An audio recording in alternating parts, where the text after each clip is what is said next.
Catholic House, which is an establishment in Bridgeport, Connecticut, where women and mothers are taught how to speak English and how to do taxes and other such things that are helpful or necessary to know living in the United States. While they do this, their children are cared for in daycare on the first floor of that same building. I spend my time there working with the children. I play learning games with 2 to 6-year-old children while teaching them English. I'm sure you can understand that it's not an easy task to teach such young children a new language while they are not fluent in their native language, as I am teaching children English and they are teaching me Spanish. Just by interacting, I would not be able to teach these children or learn from them in this manner without my language education. We live in a world where these people are speaking different languages everywhere, and it's a beautiful thing. Learning a new language opens doors to so many new experiences. The town of Norwood would truly be doing these students a disservice by stripping them of the opportunity to learn a new language, and therefore denying them these life-changing experiences. Furthermore, many colleges have language requirements. If our school does not have a language department, then it will make getting into top schools far more difficult for students, which once again would be doing our town's students a great disservice. The education of the children of Norwood is not expendable. Norton High School prides itself on the 4 A's: academics, athletics, arts, and activities. The budget cuts that are projected to go through without this override pose a threat to every single A. Academics are threatened by the loss of language department and teacher layoffs. Athletics, arts, and activities are threatened by the lack of funding, which will inevitably lead to a lack of participation due to the cost per student. With the loss of the 4 A's, the quality of education would decrease, which in turn would decrease the property values in the town of Norwood. Due to the cuts, the DPW and busing is being threatened once more. Norton town residents would be expected to spend more for town services such as busing for grades 7 to 12, winter maintenance, and road maintenance. Let's be real, we live in New England. We do not want to be paying extra to fill the countless potholes in our town. Having such things as busing for students and our wonderful DPW are part of what makes Norwood such a wonderful place. Place to live. We don't let this override or lack thereof be what causes Norwood to begin to lose all what makes it wonderful, including the people. I understand that money doesn't grow on trees and sometimes things need to happen to make ends meet. However, it seems that every time this occurs, yearly apparently, it is the same few things that are on the chopping block, and I once again find myself fighting to keep the things I love alive. The education of the Norwood Public School students is important, and we should be fighting for the 4 A's every year. And we should not be fighting for the 4 A's every year. I know that not everyone has a student in our public school system, and to that I say, just because you yourself does not mean you shouldn't invest in the children of our town. These children are the future. They are your future. If you don't feel the need to take care of them, then when they are who is taking care of you, be aware that they may not be the best they can be due to the opportunities and education you denied them. I'd like to conclude my statement by saying this. Norwood is a wonderful town full of wonderful people, and living there, I was given some truly incredible opportunities that will stay with me for the rest of my life. I want every single person who comes through our town, who goes through our school system, to feel the same way. If we deny this override, if we allow these budget cuts to go through, you are doing more harm than good. Yes, the president is important, but you cannot ignore the future. When it comes down to it, this override is what we need to keep the future of Norwood bright.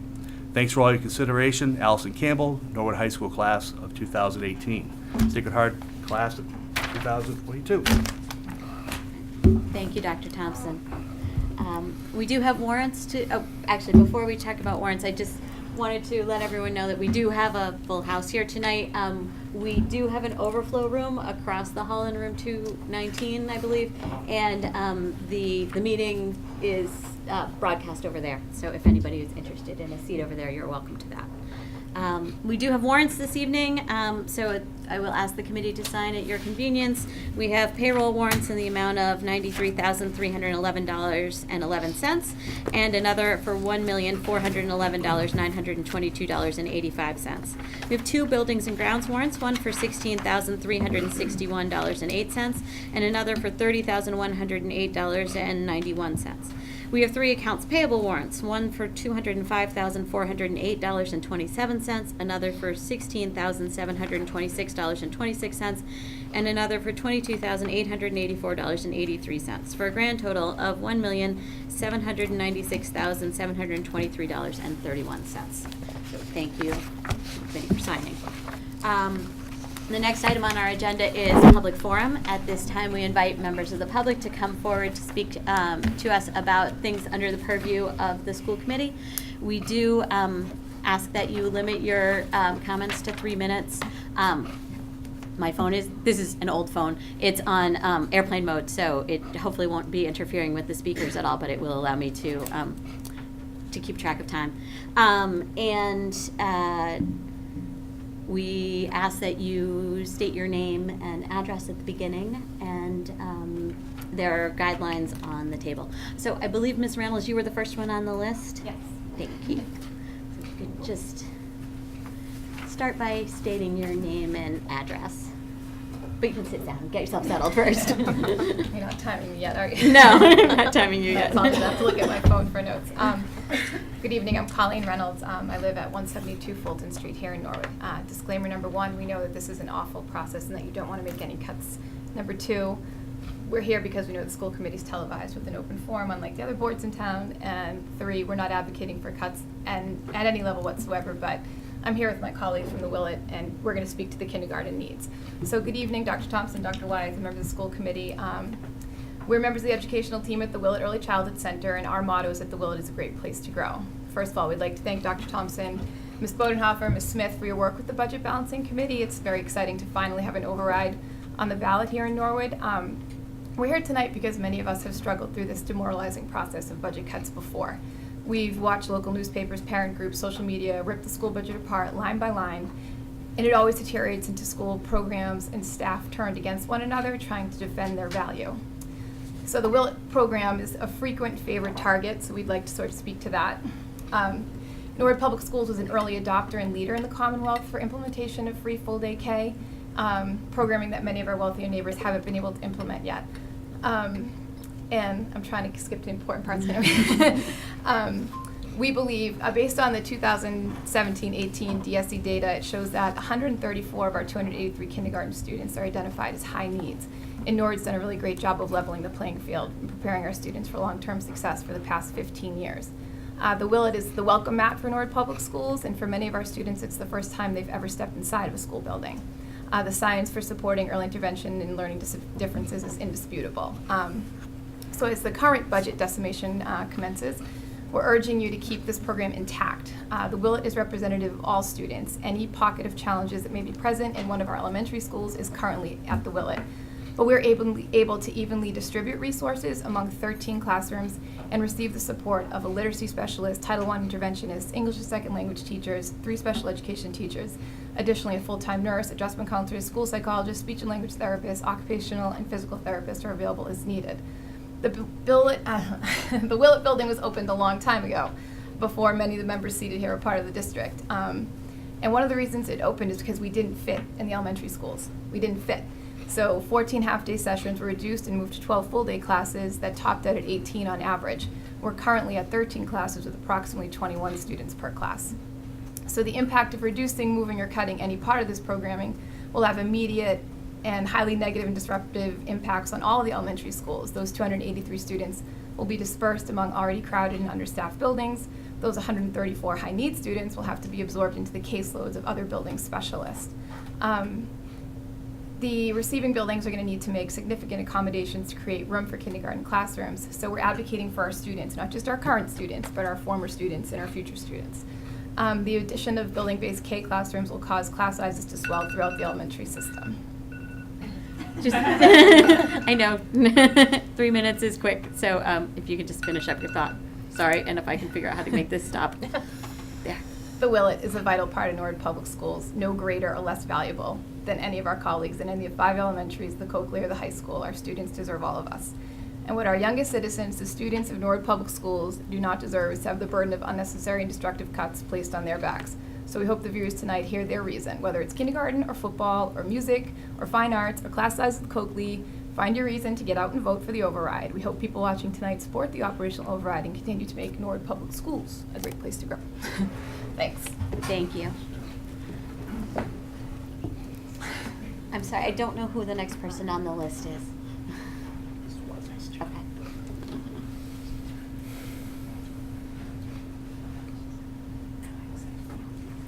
Thank you, Ms. Watson. Can you give us your name and Ann And address? Watson, 268 Vernon Street here in Norwood. I'm also a town meeting member in District 2. I'm the reading specialist at the Willett Early Childhood Center. Thank you for allowing me to speak tonight. It's really difficult and quite sad to find myself in this spot. I speak on behalf of the future of our children. The Willett Early Childhood Center was established to give a voice to these children who don't get to vote, who don't get to come to meetings because they're home in bed right now.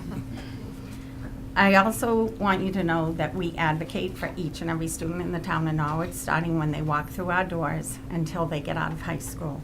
Many of the students who I have taught over 28 years here in Norwood are probably watching this. I have some of their children, and I ask them to step up to the plate too.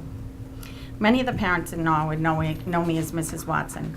I've taught their children and now a lot of their grandchildren. I've taught at the Willett, the Cleveland, and the Callahan over 27 years. I've pushed a cart from room to room. I've taught on the stage.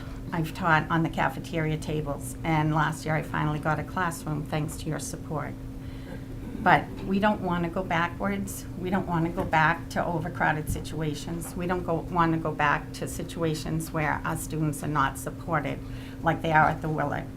I can't service 5 different schools, so they will lose my services. They'll lose the services of our SPED people, of our ELL staff, of our Title I staff. It's not just closing a school to save a little money. It's putting the burden on these little learners. The staff at the Willett has worked diligently to create a developmentally appropriate curriculum. We've designed dynamic classrooms to service these children so they come to school every day. It's the happiest time of their day. We have a flexible schedule where we don't ring bells all day long for different events. The teachers know when it's time to do what they need to do, and they do it. The PTA just supported us in making sure that each and every child had their own cubby for all their materials, and they feel safe and secure at the building at the Willett School. We've also been diligent in paying attention to research that supports keeping the children, these young learners, together in a building where their support is essential. We implemented the Foundations program this year, and we've had many children who started at 0 letters in September who are now at 54 with 26 sounds. This is something that we've worked together. All my colleagues are here, and we've all done it together. To say that saving $280,000 by closing the Willett School is acceptable, we find unacceptable. As I moved off of the stage and into a classroom, I packed up 85 boxes. This is what it took to move, and then I moved again. So I moved twice last year, and I really don't want to move again.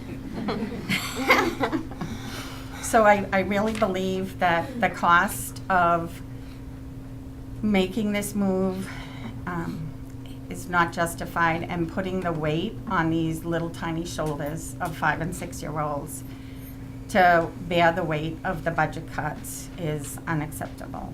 So we ask for your support, and we ask that the citizens in Norwood consider the override in June. Thank you. Thank you. Is there anyone else who would like to speak at public forum? Seeing none, I will declare public forum closed. Dr. Thompson, do we have any announcements tonight? We do not know. Okay. If it's acceptable to the committee, I'd like to ask to move reports in advance of appearances, unless there are objections. Okay, great, thank you. So Dr. Thompson is going to go through the presentation about the history of our full-time equivalents. That this is the same presentation that was done at the budget balancing meeting last Monday, a little over a week ago. But we know that not everyone was able to see that presentation. Yeah. So this is the kind of a repeat performance, but wanted to make sure everybody saw this. These slides are on our webpage under budget. The spreadsheet, which the committee has, is also on the webpage, where this data came from. Question has come up about our staffing and increases in staffing.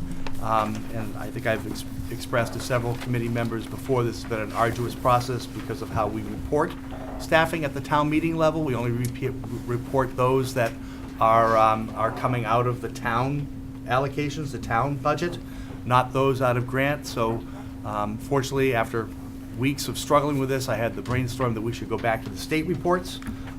We report staffing to the state every year, have done so, I think, since 2008. That process has changed and evolved over time, but they're much more accurate numbers and capture all of our educational personnel.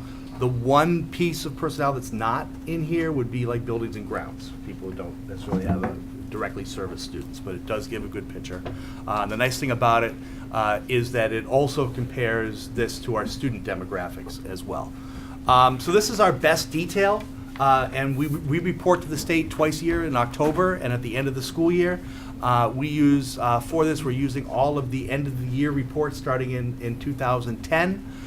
We chose 2010 because that was the last year before we had the big reductions in staff around, the recession and several grants that really caused a disruption of our reporting to the town. So, it separates out teachers, support staff, paraprofessionals. Paraprofessionals, if you've not been working in education in the last 10 years, once upon a time they were called aides. But these are people who assist teachers in our schools. Most of them are attributed to an individual education plan, a special ed plan. And it also the report separates general education and special education. And I think I covered why it varies from the town report. The town report does not include those FTEs, full-time equivalents that are funded by grants. Okay, so the report we uses end of year from 10 all the way up through October of this year. So looking at student demographics, overall, since fiscal year 10, we are down 56 students, which is about 1.5%. There's been significant changes in the population that attend the Norwood Public Schools. Special education, those with individual education plans, are up by 92, or up about 15% over that time period. English language learners have increased by approximately 185 students, or 106%, more than doubled. Other interesting statistics, and the high needs and economically disadvantaged really came in about 5 years ago, but 26% of our students are considered economically disadvantaged, and 3.7% of our students have 504 accommodations. So if we look at administration over that period of time, administration has increased by 1.8 full-time equivalents, and that is, and it says added a director of technology. It's more like replaced a director of technology. My understanding is that position was eliminated in either 2008 or 2009. 4 years later, it was brought back. And if you see the level of technology we are using now, it's actually amazing, even back there, that the district tried to run the district without a director of technology. And the only other administrative position we've added over those last 9 years has been a math coordinator, a math coach, to service our math program at the elementary level, and that was because of low test scores, and we've had previous conversations on how that has been a very good investment. Okay, and this is interesting. General education, those students who are not receiving special services have actually decreased by 1.58 teachers. Okay, and these are teacher numbers, full-time equivalents for teachers. District-wide, at the high school, we are down 4.88 full-time equivalents. At the middle school, down 5.20 full-time equivalents since FY10. Special education is up by 7.12 FTEs. A lot of this, and again, these are teachers, not paraprofessionals, and a lot of these had to do with adding separate programming for students with significant needs. And again, I will remind mainly the community, because I know the committee and I have had this conversation, but this is in lieu of sending students out of district at an increased cost, plus transportation, plus separating them from their peers, which is not good in general. And the quality of the people that we have in our schools offering these programs tend to be as good, if not better, than those outside, and they have peer models in their schools and friends in their neighborhoods. English language learners, we are up by 3.25. We did see a significant increase of FTEs last year. Most of that was adding time to the people we had, but that directly relates to the increase of 185 students who have English language learning needs. And depending on how low they score on the access, depends on how much servicing they need. If they're a level 1 or a level 2, they need almost 4 hours a day of direct instruction, and then it decreases from there. So it's not just numbers, it's also level of need as well. Okay, so changes in instructional support staff. We have increased by 3.2, and again, this goes back to our increase in special ed and other things. So diagnostic and evaluation staff, as we have more students coming in and need to be evaluated, we needed to increase those who are doing testing. We added 0.6 of a guidance counselor, 1.6 of adjustment counselors. Some of that came last year, but we also had to eliminate 1 librarian. I believe that was at the elementary level. And just a little side note, a few things back to the governor's change in Chapter 70 funding law that he has put out there. So over the next 6 years, starting in 2021, there are going to be requirements for staffing, one of which is around mental health, drug education, and social emotional needs. So although we will be getting, if the governor's bill comes to pass, we will be getting more funding, there is requirements for how we are going to be spending it. It's not just free money. Paraprofessionals. So this is our biggest increase, and paraprofessionals, for those out there, are very important to what we do. They are paid at about $23,000 a year. So I just want people to keep that in mind, and they are directly related to providing direct services to students with needs. This is not an area where we have the IEP dictates this level of staffing. It is a mandate. It is something we have to do. Can you explain IEP? IEP is an individualized, Chairman Bodenhofer is in charge of making sure I don't use too much edgy babble.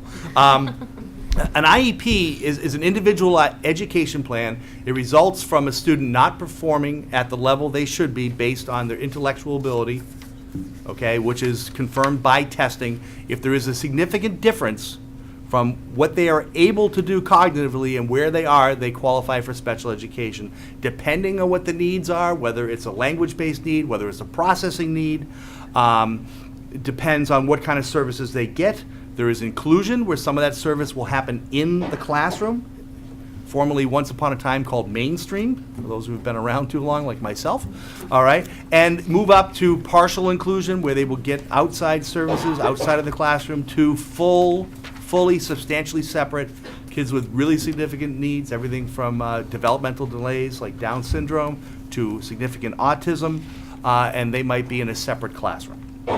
Okay, so these paras go along with what those needs are. So the team, from the testing determines what the needs are of the child, and then put together an educational plan to move that child forward.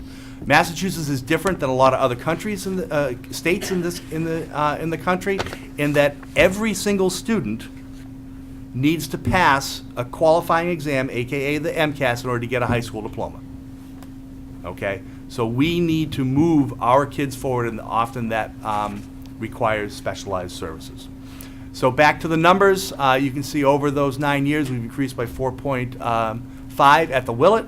And again, these are where a lot of our needy children come in. Giving them services and making sure they're mainstreamed and close to the curriculum as long as possible is important. Callahan increased by 2, Cleveland increased by 11. There are a couple programs there that require some one-on-one paraprofessional help for students. Oldham by 4. The Oldham houses our autistic program, and there is significant staffing needed there depending on the number of students. Prescott actually decreased by 3.6. Coakley increased by 4, and a lot of that is programs aging up into the middle school. The high school is increased by 1.9 FTE. And again, I joke, we're not hiring these people because I'm lonely, we're hiring them to meet student needs. Other changes in staff since FY10, special education related staff up by 2.6. These are people who provide direct services. A lot of these are in our grants, especially our special ed grant, occupational therapists, physical therapists, speech pathologists. We see an increased number of these folks at a younger age, but has been growing increased need for these services with our younger children over time. Health services staff up by a total of 1.4, and I will remind everyone that we did add one nurse last year because we moved the preschool. So if you take that off the table, it's a 0.4 increase, and some of that has to do along with the number and needs that went up to the high school. And this is important, office and clerical staff is down by 5.55 FTEs. So these are the people that keep things organized, do a lot of the work so that other people can concentrate on the things that only they can do, and that has decreased in this district by 5.55 FTEs. So overall, in total, we've seen an increase of 36.04 FTEs. And again, if we go back, 23 of them are paras. A large portion of the rest of them are people providing direct services for special ed. And, I think we only talked, ELL is another big piece of that. I think it's important if you go back to the other slide, when you look at general ed, those numbers have actually dropped. So we have, Governor Baker's proposal for a budget. It does bring Norwood over $1 million, which is good news. And as I mentioned before, that next year there will be that will increase, but there will be requirements for how we spend that. In your package, just as an informational piece, there's an MASC legislative guide that brings that summarizes some of what is in that law. There is also, for those who want to look at this slide online, there is a link here that they can go look at it on the Department of Education's website. Important details overall, back to student demographics. We've seen an increase in English language learners, and again, 106% increase. Economically disadvantaged, we are at 26%, and high needs are 4.45. And just as a reminder, high needs are those students that fall under either English language learners, special education, economically disadvantaged, and they don't count more than once. Okay. You said 4.45, it's 44. 44.5, sorry. Yeah, thank It's you. much higher than 4.5. Yeah. Okay. So, and just so you know, part of the reason, actually I'll get into this a little bit, but English language learners, the governor has actually put into his proposed law that the access test, which is a test that we give in January to assess the level of English our English language learners are at, he has tied that score directly to how much funding you get. So again, back to my point of a low-level English speaker needs more services that cost more than someone who's at stage 5 or 6 and is just being monitored. Okay, and again, you can read that if you want to go to this. Okay, and then he also has language in there for economically disadvantaged and how that should increase to meet the needs. And we did well in this first round of the governor's budget. I wouldn't expect millions every single year, but it is important that because of that 44.5 and the kinds of high needs students that we have, why we have received more money than some other communities around us. So in the governor's budget, and again I mentioned this is repetitive. I guess I was jumping ahead, but those mental health services, the adjustment counselors, and things that need to be done, the governor has indicated that that is a need and has put that in this bill. So I think that's an important piece. So if there's any questions. Teresa? Not a question, but a comment, if you don't mind. A lot of the questions that I've been personally getting and conversations that I've been a part of, there's a lot of misunderstanding around why things like OT and PT are provided in the schools. And I was going to address this at some point, but I think it's a perfect time. If the committee is okay with listening to me for a second or a minute or two. So occupational therapy and physical therapy, just to define what they are and how they can be different in an educational and a medical setting. So OT, occupational therapy, is provided to evaluate a child's functional skills in the areas of self-care, fine motor, academic, vocational, and play activities. So the OTs in our school are working with our students around their fine motor development, which impacts writing and the baseline for so much development that is then going to happen later. Our OTs are working with kids around their visual perceptual development, which is being able to understand what it is that you're seeing. And then a lot of kids also need help with the connection between fine motor and visual. So there's visual motor skills that our OTs are working on with kids, as well as the self-care skills.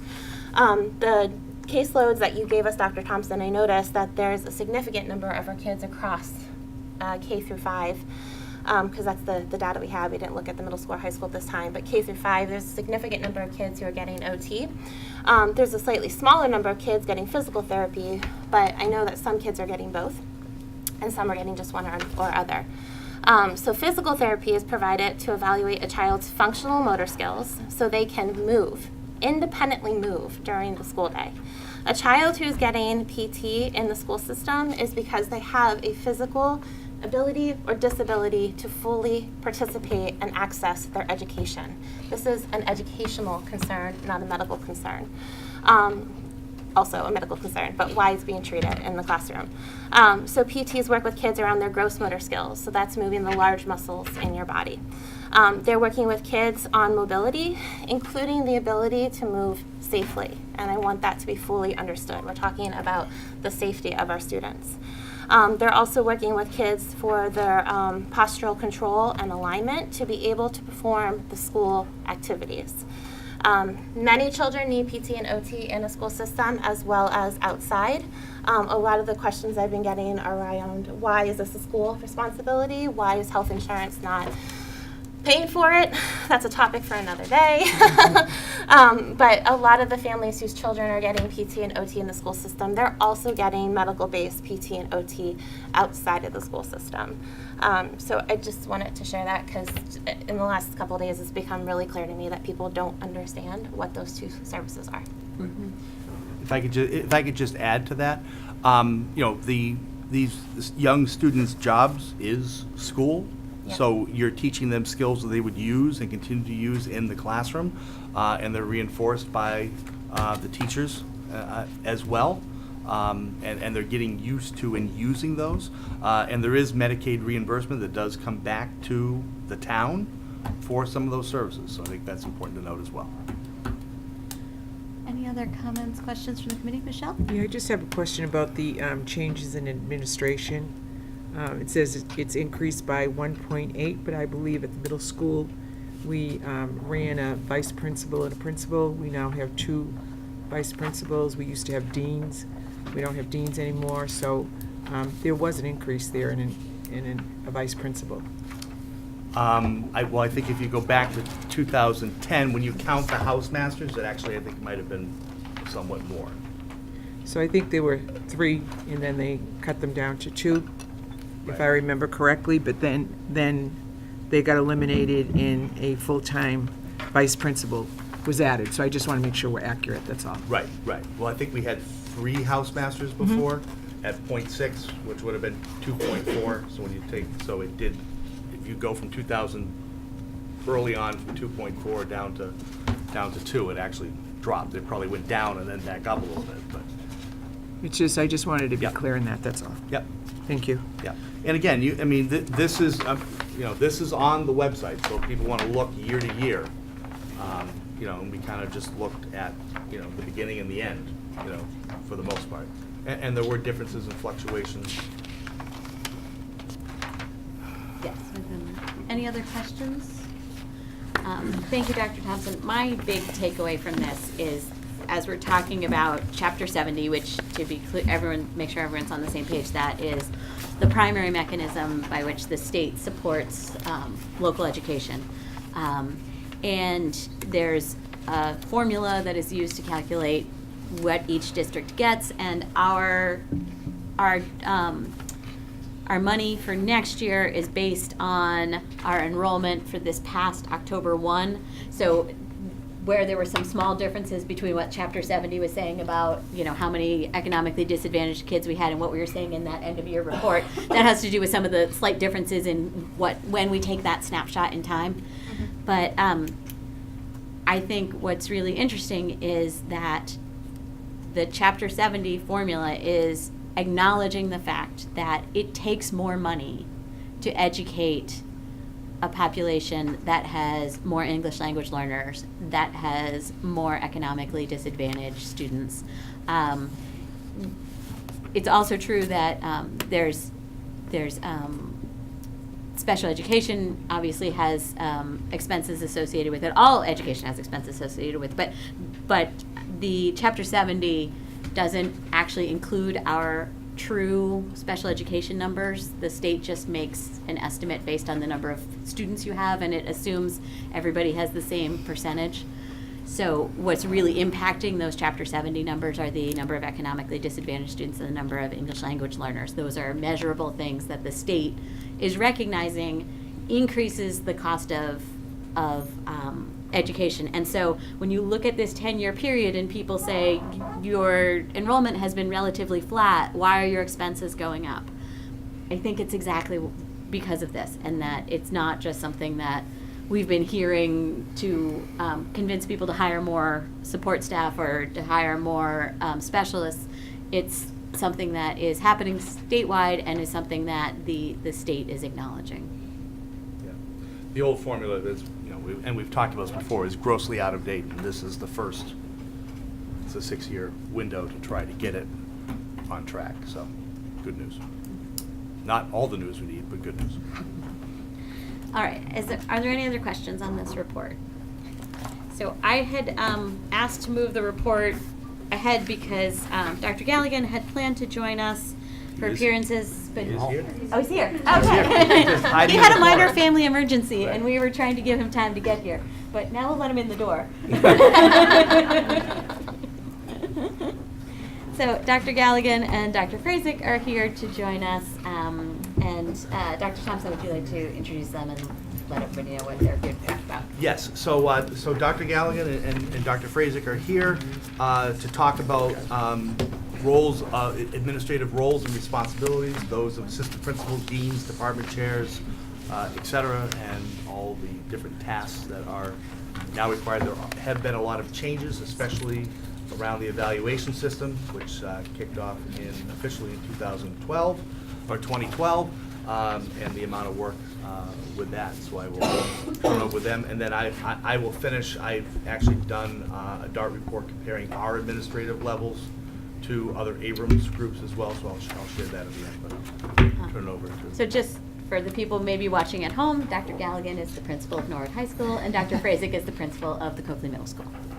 So thank you, welcome. Thank you for having us tonight. We're happy to take a few minutes and discuss the administrative structure at each of our schools, and some of it which is common, so that's why we're presenting together. But I think the way we'll kind of tackle it, we can each talk about the principal and vice principal roles briefly. I think those are a little more widely understood perhaps in the community, and then we'll talk about some of the other administrative supports we have in the role of department chairs and deans at the high school. And department chairs are shared 6 through 12. So, Thank you. At Norwood High School, we have one principal. I am fortunate enough to be that man. And we have one wonderful vice principal in Miss Cynthia Durain. Together, I would say, the model is such in that, the principal is overseeing many of kind of the big picture strategy pieces, looking at goals, looking at structures that enhance the day-to-day functionality of the school that can allow us to offer a really safe learning environment and a quality, top-notch education. So how do we work with all of our teachers and students to put that all together? So In the vice principal role, really that's a second layer that is working primarily on day-to-day operations of the school, working with student discipline, attendance, working with our deans, which I'll talk more in a moment, and really kind of overseeing the master schedule and many of those functions that allow the school to function at a high level each day. So I think in a nutshell, that's the relationship between principal and vice principal, and I would say in a lot of ways represents more of a co-principalship at the high school, where we only have one of each. And then we have a unique structure that we can talk a little bit more about. But I'll let Dr. Frazek talk a little bit about the Coakley structure in regards to principal and vice principals. So we have one principal and 2 assistant principals, and we don't have any deans, which is significant as we talk about the roles that we take, because so I'm definitely the instructional leader of the school, but with only 3 administrators in the school, we're also part of the day-to-day operations, and by that I mean everything from lunch duty, hallway duty, bus duty. I spend a lot of time outside of bathrooms currently, so we do a lot of those pieces, and then my 2 assistant principals do a mix of that instructional leadership curriculum development piece as well as discipline, and it's a lot of their day, and we work with a lot of different pieces as well. All of us do. So we are the 3 people in my building that do all evaluations, or the only 3 without the department chairs that do evaluations for all of the staff in our building. So we divide up all of these different duties. You know, for example, just this week, we planned a faculty meeting after school on Tuesday. We've planned a half-day PD for Thursday. We've done unannounced observations on our teachers. We've completed most of our announced observations on our newer teachers, but we also just finished writing all of our formatives for our teachers who are here 3 years or less. Can So you explain a little bit about what you mean by formative? I would be happy to. So if you are a new teacher, if you are a non-professional status teacher, you get a series of evaluations and observations to help make sure that you grow and develop as an educator in our schools. It's an incredibly important piece.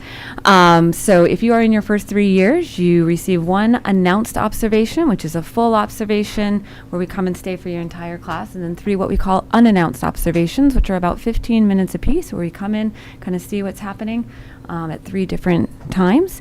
In the middle of the school year, right around February 1st, you get a formative assessment that kind of says, where are you on our standards? And there are 4 teaching standards that all teachers have to fall under, and so we give a little evaluation for each one of our staff that fall into that. Currently, right now, I think I have 12 or 13 new staff members, and every single one of them get that, and it's a little written evaluation telling them where they're at. At the end of the year, all staff get either a summative or a formative. So in my building, I have approximately 65 staff members, so that's 65 formative and summative assessments that would be done by 3 people if we didn't have department chairs. We're going to talk about them in a minute, who make all this possible as well. So on a daily and yearly basis, the 3 of us are the instructional leaders of the school. We are the managers of the school, the day-to-day, everything from, as he said, managing attendance, managing the buses, managing if a crossing guard is concerned about something, they come to us. If a bus driver is concerned about something, they come to us. If my business manager needs something, they come to us. If my school committee needs something, they come to us. Occasionally, the man in the corner over there comes to us for things as well. So we are the 3 people that take care of all of that. And my 2 assistant principals do the majority of all the discipline in the school. So that's the day-to-day, just working and teaching 11 to 14-year-olds. As you can imagine, 11 to 14-year-olds make the occasional mistake. So they're pretty busy on that front. So not to mention just coming up with the different programs and interventions that we have for students, along with our guidance counselors. So it's a pretty important team that we have, and I know the deans do some of that work, so I'll let Hugh talk about that a little bit. Sure. I think before we move on, I think it's important to note a little bit more about the evaluation system, that's a legal requirement, right? So every teacher needs to be evaluated in their first 3 years. It's every year they go through that cycle at a minimum. And after that, if they're performing at a proficient or exemplary level, it's every 2 years they go through that cycle. So year 1 can be a formative cycle, and year 2 leads to that summative assessment. So this isn't This isn't something that's optional. For us, this is something that we must do, and we must do well to grow teachers. And one thing, an additional piece of information is the front-loaded work that goes into the evaluation system. So it's not just a series of observations, but it's work up front to mentor through helping teachers move through a self-assessment process, helping teachers set goals on their professional practice and student learning goals that are mandatory and are reported to the state at the end of each cycle. So that coaching role of the administrator at the beginning of the process and during is as important as the observation piece, because those goals and the self-assessment should inform everything you're looking at throughout the year. And that's how you measure a teacher's growth from beginning to end of cycle. And it's a cycle, so it's a cyclical process. You'll use the goals from this year to inform your goals from next year and hopefully build upon them.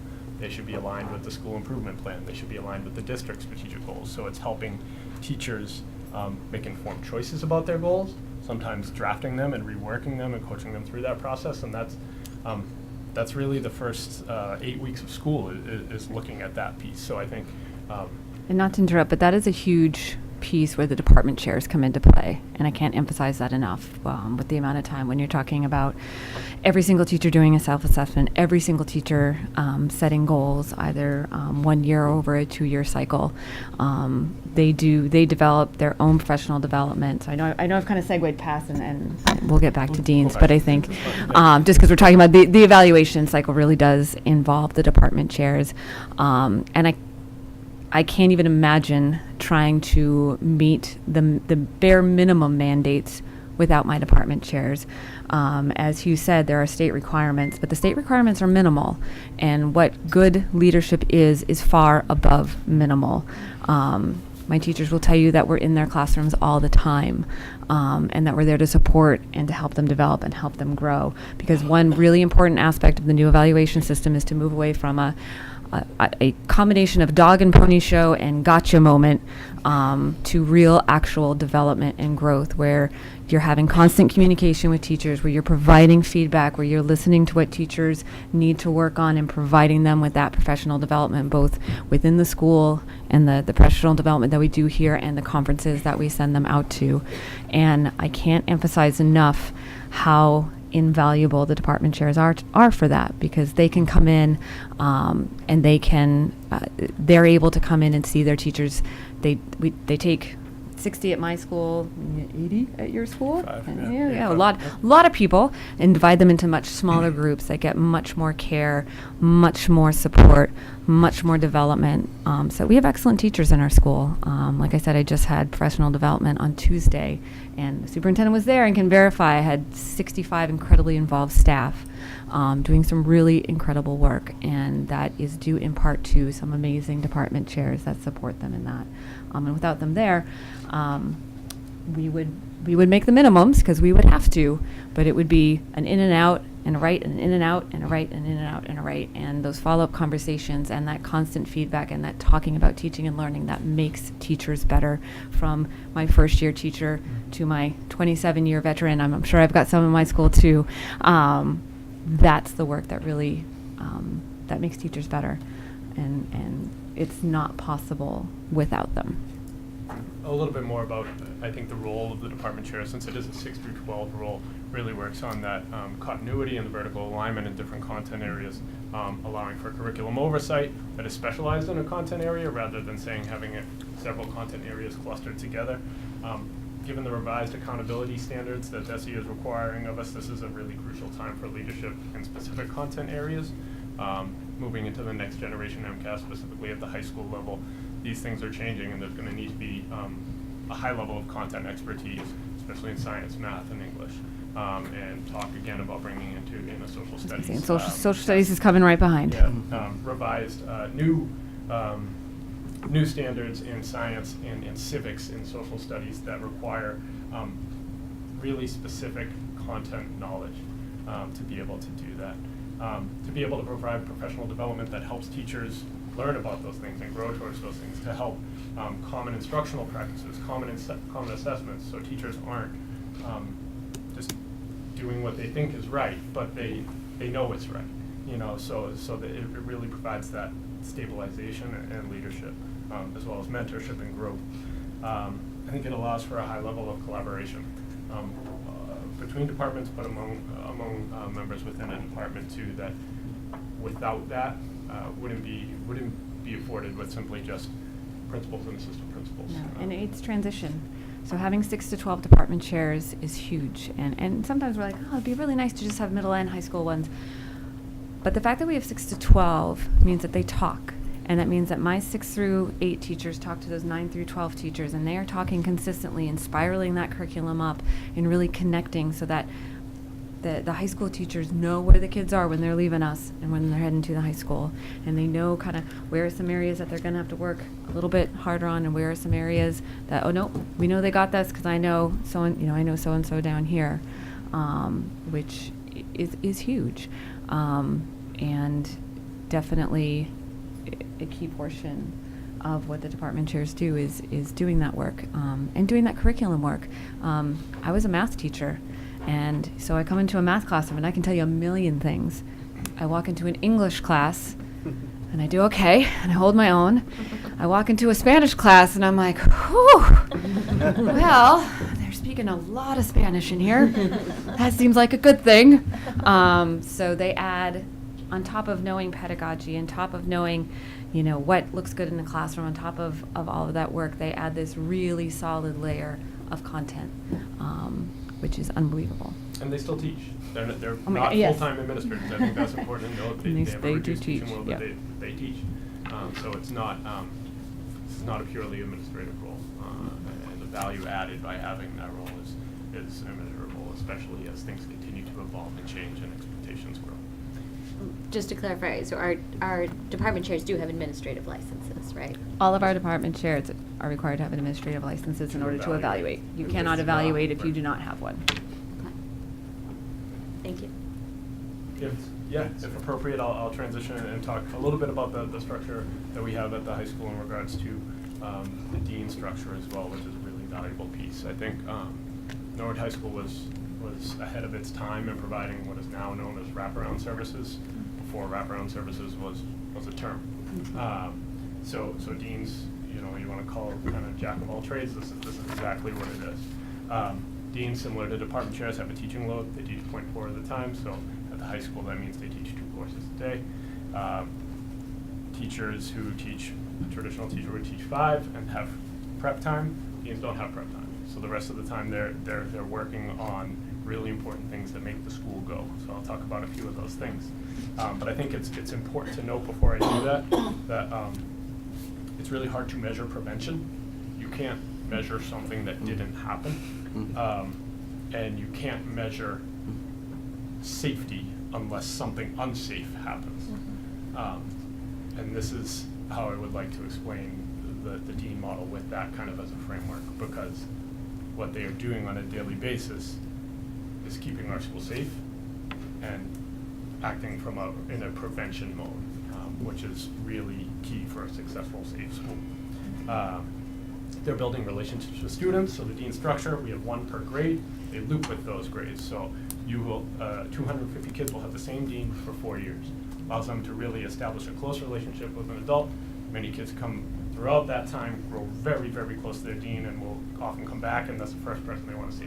A kid in college wants to talk to their dean, right? They really have that ability to identify a closer relationship with their dean, like they do with their guidance counselor, like they do with many of their teachers, but this is a special piece of that role that is different, I think, than many schools can offer. They monitor attendance and do attendance interventions. They work with behavior, improvement plans, social emotional needs, dropout prevention, conflict resolution, alternatives to traditional disciplines such as restorative practices. We're very proud to say that this year we've seen a sharp decrease in the number of out-of-school suspensions as well as in-school suspensions. That's prevention, that's safety. They provide supervision for students, they provide a resource for students. They're working on social emotional learning through prevention in that way. They are a great resource and branch to extend communication, working with our local police, first responders, legal interventions such as the Child Requiring Assistance Action, which helps students who are truant from school to provide ongoing ongoing interventions and assistance. They will go to court and advocate for assistance when needed for those students. If a student is having trouble at home, they will assist parents in finding those resources to be able to do so there.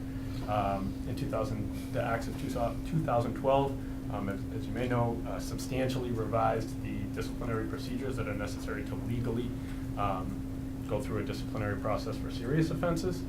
So it is no longer, if there was something serious, a lot of the old days where you could say, that was wrong, you're suspended for 5 days, see you next week, come back with a parent. No, you can't do that. There's a whole series of steps regarding due process, notice, having a meeting. It is good. It allows us to think and communicate with kids and families in a way that we didn't before, but it requires people to do this. They teach to, they don't have preps, they are responding to many of the issues that I would say are on people's minds right now in regards to teenagers. Working with students who are addicted to substances or preventing them from becoming addicted to substances. Working with our vaping crisis that exists in our nation.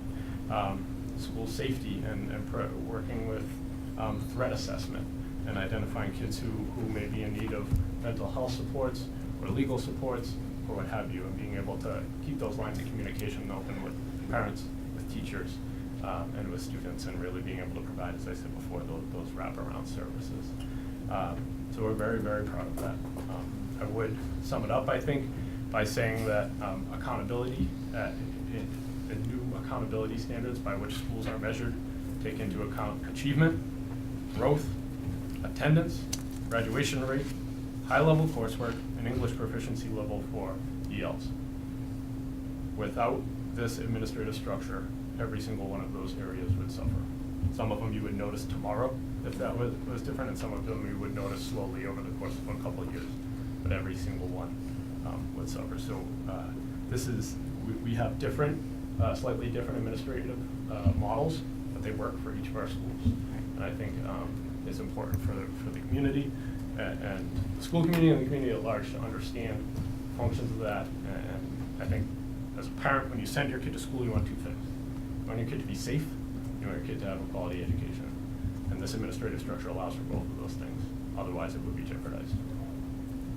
Thank you. So just so everyone understands, I had asked Dr. Thompson to invite Dr. Galligan and Dr. Frasick here to speak about this, because it was this particular question of, why do we have so many, what some people were sort of saying were like the mid-level managers, and this was a question that was raised particularly at the budget balancing hearing that we had back in November, and I thought it was just important for everyone to understand the roles of the administrators at the middle school and the high school before we entered into budget discussions. So I want to thank you for coming. Are there questions from the committee? No, thank No? you. Very comprehensive explanation. Thank you. I just have one question. Sure. What unit are the deans in? Are they in A or B? Oh, they are. No, they're wrong. I'll ask my union expert over there. Department So- chairs are unit B. So my only concern was, department chairs so are. they're in Unit A? Oh, Yeah. Jody. Department So- chairs and deans are both Assistant Unit principals are A. unit Assistant principals Got that and one right. directors are Unit One B. for three. So I was surprised One that for Jody sorry. wasn't jumping up because you said that they don't have preps. So if they're in Unit A, they're required to have prep. Yeah, and I would just say the deans are often working through the time that they could use as a prep to provide these types of services. Yeah. Understand. Yeah. They actually get the most, they have step counters, they get the most steps in out of any of us, I think. Assistant principal. Dr. Thompson? Yeah, so I just want to go through another way to look at this. There is what's known as the DART tool, which basically you can compare your statistics in your school district compared to other school districts. So I looked at the at administrative structures, and I just want to point out a few things. So Norwood, I had to do it twice because you can only do 4 at a time. So Norwood appears here twice, but those are the same numbers. One thing I want to point out, you can see right here where it goes school administration, it says 14.6. we didn't add anybody last year. The state changed how it counts, and if you look across, you can see Canton went up from 13 to 15.7. They might probably added a couple, but you can see every single town that we're looking at went up except for one. I think Milford went down. But somehow they changed, and I think it has to do, we have two people that also do some supervision down at the elementary school, our health and wellness coordinator and our fine arts, and I don't think that they were counted down there before, so I think that is part of that. But that's a guess. We're still trying to get to the bottom of it. But I just want to point out, we did not add .6 in school administration last year. That's how they counted. So what I did was basically at the top, those are the student populations back in 2018. You can see last year we had 3,403 students. And again, these are from the October 1st numbers. District administration, 10.4. Other district instructional leaders, and that's department chairs and our math coach. And then school administration as well. It's down here. Those are school-based administrators, assistant principals, deans, vice principals. So those are the two numbers. And then what I did here was, this is the number the state gave. So overall, for all administrators in the district, we are at 115 students for every one administrator overall in the district. And right below there, we did it for school administrations. That's 233 students per one administrator. And then you look at Canton, they're the same as us, 115 district-wide, but they are lower than us. So every 211 students to every one school-based administrator. Dedham's even lower than that, 190 students to one. Walpole is 188 to one. You go down into the lower part, again, this is Norwood. You can see that Burlington is 1.75 students to every one school-based administrator. Milford, 199 to one. Okay, and the only school system that actually has a higher student to school-based administrator is Stoughton, and that's 235. To the right over here is the state average, which is 199 students to every one school-based administrator. And these districts that I grabbed were the same districts that were used in the Abrams report for staffing comparisons. So you can see that Norwood is actually has a higher student to school-based administrator level than any of those other districts except for Stoughton, and is significantly below the state average. So I just wanted to point that out. And if you look at the district-wide administrator, you can see the same trend. The only district that has a lower student to district administrator, is this is Stoughton. They're a little lower than us. The rest are all larger than us, and they're only by one. Okay. So when you compare it, I'm sure that for the people at home, I thank you to NCM for putting that up on the screen, but I'm guessing that that's a little bit hard for everybody to read at home. So let me just make it clear that statewide, if you look at how many students there are per administrator, looking at 114 students per administrator is the average. Here in Norwood, we have 115 students per administrator, which means that our administration over the entire district is just about what you would expect, given the number of students, and that, as Dr. Thompson said, if you just look at the school-based administrators, we have slightly fewer administrators than you would expect for a school district of our size.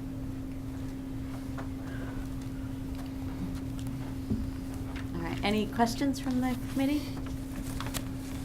Not a Teresa. question as much as another comment, but Dedham, at the MASC conference, I attended a presentation by their assistant superintendent on social emotional learning, and also how they changed some things with their literacy program. So I know what they recently did, and would explain the jump in their numbers from 10 to 14, at least partially. They reconfigured some things, and they have a director of student services who's basically who all of their school adjustment counselors and social emotional learning people feed up to. So they have that position. And then I believe they have 3 assistant superintendents. Yep. So I don't know about the other schools, but Right. I do know of Dedham because I was just at their presentation in November. And then just one other comment to Dr. Frazek and Dr. Galligan. As you were describing everything that you do and your team does, I was just thinking you need more, not less. That's a lot. And I mean, just as one of 5 on this committee, think about all the work that it goes in for us to do Dr. Thompson's evaluation and goal setting. And that's just one person with 5 of us. So I just wanted to acknowledge all the work that I know you're doing, and thank you and your team for it. Yeah, and it is a similar process. So that is important to know. Thank you. Yeah. All right, any other questions? Michelle? I just want to say thank you to Dr. Galligan and Dr. Frazek for such a wonderful job that you're doing. You represent Norwood really well. The culture is just tremendous in both schools. We hear it all the time. We hear it from parents, we hear it from kids, we hear it from teachers, and we heard it from you tonight in the hard work, the really hard work that you guys do, and your administrative team is really incredible. So I thank you, and I thank all of your team on both levels for all of the, please send that back to them, that we really, really appreciate all that they do. Absolutely. It's definitely a team effort. Thank you so much for joining us. Okay, so now we're back to our regular, Scheduled program. yes, and so the next item on the agenda is budget. Wanted to start with a budget balancing update.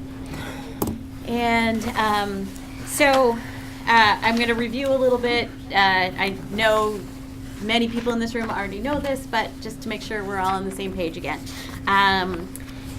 At the budget balancing meeting on Monday, January 28th, we reviewed new numbers from the state, which included the governor's proposed budget numbers for FY20, this coming school year.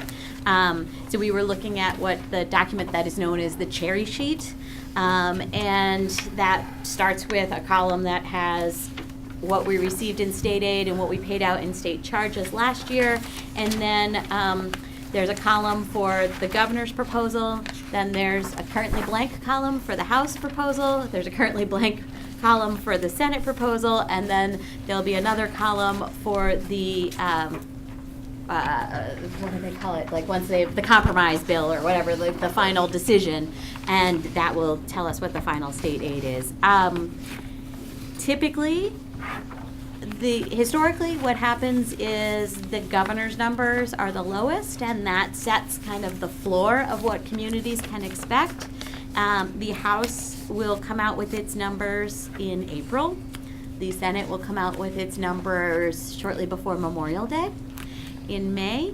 And the final decision is supposed to be made before July 1, but in the past few years it has been made in mid-July.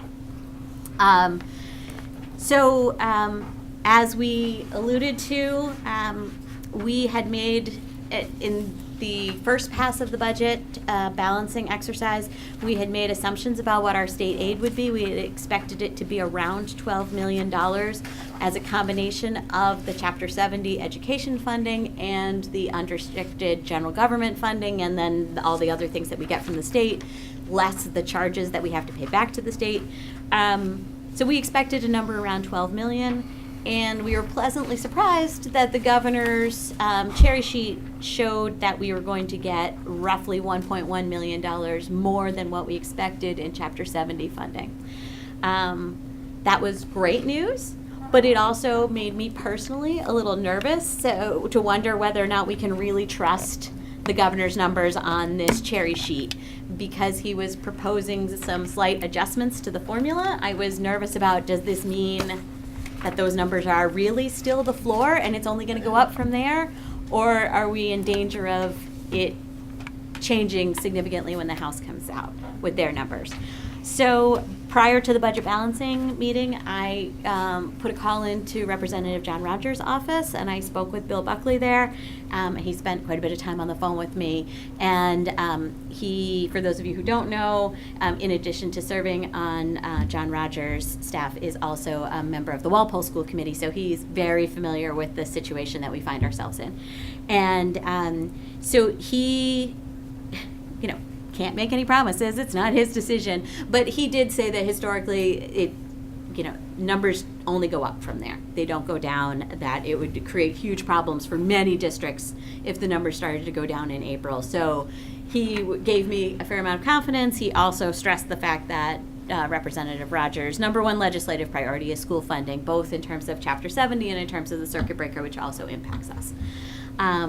So based on that, and based on the information that Tony Mizuko had from the Massachusetts General Managers, Municipal Managers Association, I think, right, MMA, we felt confident that those numbers should stick for FY20. And there's also a provision, they call it the hold harmless, that once a community gets a certain amount of education aid, that won't go down. So even if there have been some school districts that have seen significant decreases in their education population, and their support doesn't go down. So we feel confident that these numbers hopefully will go up even a little bit more. I don't think they're going to go up much more beyond that because we did so well in this first round. But we were comfortable that that number will be what we can expect going forward. And so based on that, the Budget Balancing Committee unanimously voted to recommend a $5.95 million override to stabilize the budget over a period of at least 5 years. So this $5.95 million includes money for the schools, not only to do level services, but to do those restorations that we have been talking about over the past few months. And it allows general government to maintain level services, and it also adds some additional money to the snow and ice budget on the general government level, and the roads, in addition to the Chapter 90, in addition to what was already in the general government money. So that was good news. So that was the first thing we did, that was to talk about those 5-year projections, and then we kind of pivoted and started talking about FY20. So with the new state aid numbers and some minor adjustments in shared costs, we had what we called our second pass numbers for the school and general government deficits. Unfortunately, after that meeting, there was a $350,000 error that was found. And I want to make clear to everybody that that only applies to the FY20 estimates. That error did not carry through into the 5-year projections. So we are confident in the numbers that we use to make the recommendation for the override. But it does mean that there was a correction to the past two budget proposal, and you should all have that in your packets, and I did email that out to you. And so the current numbers show, after we take into account the $2 million in the circuit breaker that we had already added, that the schools have a deficit of $2,409,000, and the general government has a deficit of $144,437. So that is the current number. But as we've discussed before, as we move through this is only the second pass in budget balancing, and these numbers are still evolving. I mentioned we're waiting for House numbers in April, we're waiting for Senate numbers in May. Obviously, we can't wait for those before we set our budget, because we have to set our budget, in March. But the one thing that is, another big thing that is still coming in is the GIC, the group health insurance. And we had assumed that there would be a 5% increase in health insurance premiums for the town, and that falls under shared expenses. The early estimates that we are getting from GIC say that they expect an aggregate increase of 3.3%, but that is across the entire state, and and across all the different plans that they offer. So they have not yet set the exact numbers for each of the plans. They expect to do that by the end of February. So once they've done that, then we should be able to get a better estimate of what Norwood's costs will be. Because it's possible that across the whole state, it's a 3.3% increase, but maybe in the Springfield area, they're seeing a 2% increase, and in the Boston area, we're seeing a 4.5% increase or something. You know, it's hard to know how that really works out. Can you just make clear the difference in the percentage in terms of money? What it would be? I believe it's about 100,000 per percent. Is that right? Yes, Yeah. I believe that's about right. So if we're projecting right now 3.3, so if it comes in at 2, it's not going to be millions of dollars. No, right? no, I it just won't want to be. make that clear. Right, right.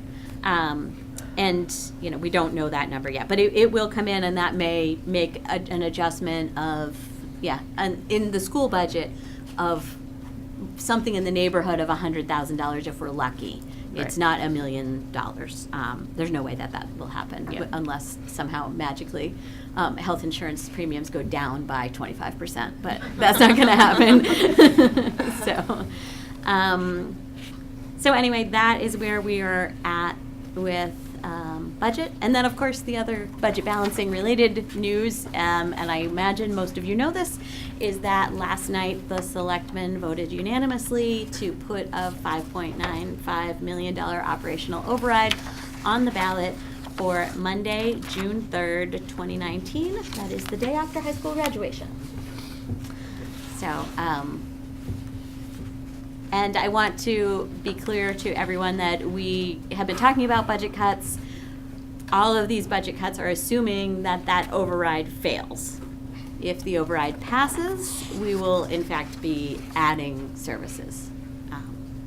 And so, but right now we are required to set a balanced budget and with the available resources we have. More. Just to clarify, because I think it's helpful, and we talked about this a bit last year, just if you could remind the public, when is it that we are required to deliver a balanced budget? What month? Well, the town wants us to have a budget done by the middle of March so that we can then compile all the data to make the books for town meeting, which an annual town meeting begins May 13th, so everything has to go out to town meeting members at the beginning of May, and the town will vote on their formal budget before the end of May, and the state will decide how much money they're going to give us sometime in July. So I do believe that. Very helpful. So it's helpful. It's a really good timeline. It's really solid. I think it's great. I think occasionally or yearly, the question becomes, well, how come things change? That's why. Right. So, everyone's kind of doing the best that they can with the information that they do have. But that's where you do see some adjustments, is that it's estimates, right? And I think, to your point, one of the things that we talked about at the Budget Balancing Committee, and that I share your trepidation about, is we're going off the basis that the governor's number is the floor. I'm Irish, so I assume we go floor. Okay. I have a hard time, believing that, but I think that it's a good estimate, and past history tells us that that's an estimate we can trust, but we won't know for sure till July. So Yes. I think it's good to keep in mind. And perhaps Before we get into talking about the budget, I just also wanted to publicly say that I filed a conflict of interest disclosure with the town clerk's office yesterday. I know that Teresa has also filed a conflict of interest disclosure. In the issue has to do, I spent some time on the phone with the State Ethics Commission.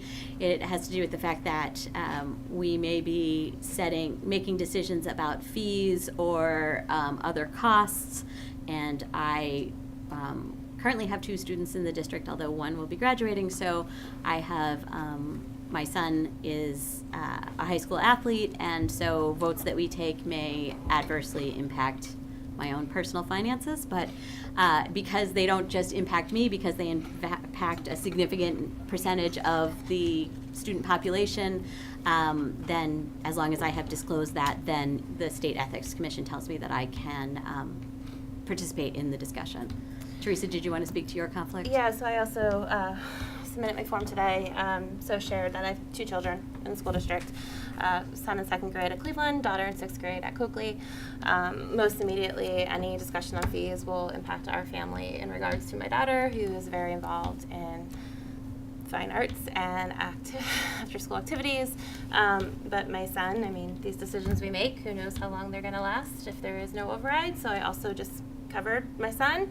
He's extremely athletic, so at some point in time, this could impact him. And I also disclosed that we are reliant on the bus for my daughter at the Coakley, so any bus decisions and if the fee goes up there, that impacts my family and my child as well. Okay, so we've taken care of the legalities.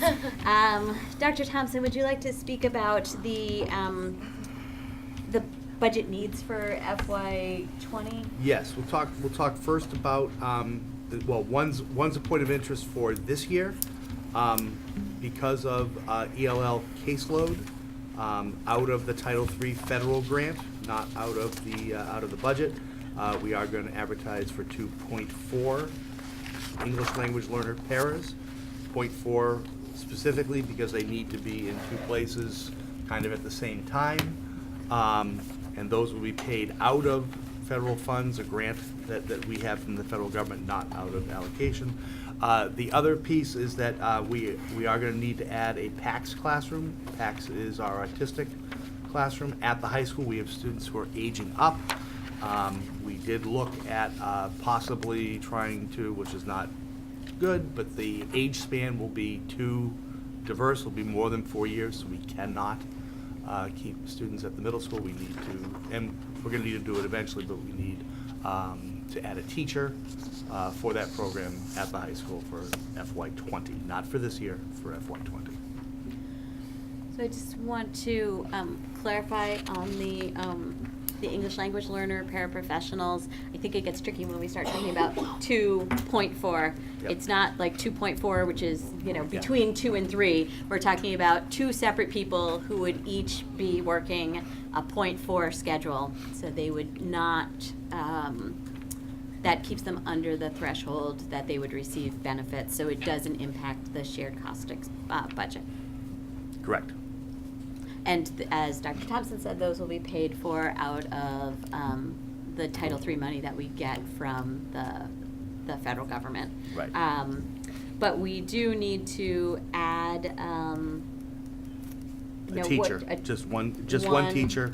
The aides that are with those children will travel with them to the high school. So it's just one teacher, roughly 65,000. Okay. So as we are discussing adjustments to the FY20 budget, we would need to increase the budget request by $65,000 to meet this mandated need. Is there a motion to do that? Thank you, Dave. Is there a second? Thank you, Michelle. Any further discussion? Tamara? Just to be clear, if this was a program that we weren't providing, these are students that we would have to send out of district, correct? Yes, and they probably would cost about $180,000 each, plus transportation. Yeah. Right. So just to be clear, the addition of the 65,000 is both educationally responsible and fiscally responsible. Yes. Thank you. Any further discussion? Seeing none, I'll put it to a vote. All in favor? Unanimous. Thank you very much. Okay. Now we're going to start talking about reductions. As I mentioned, we have currently 2.4, now it's about a $2.47 million deficit that we need to correct.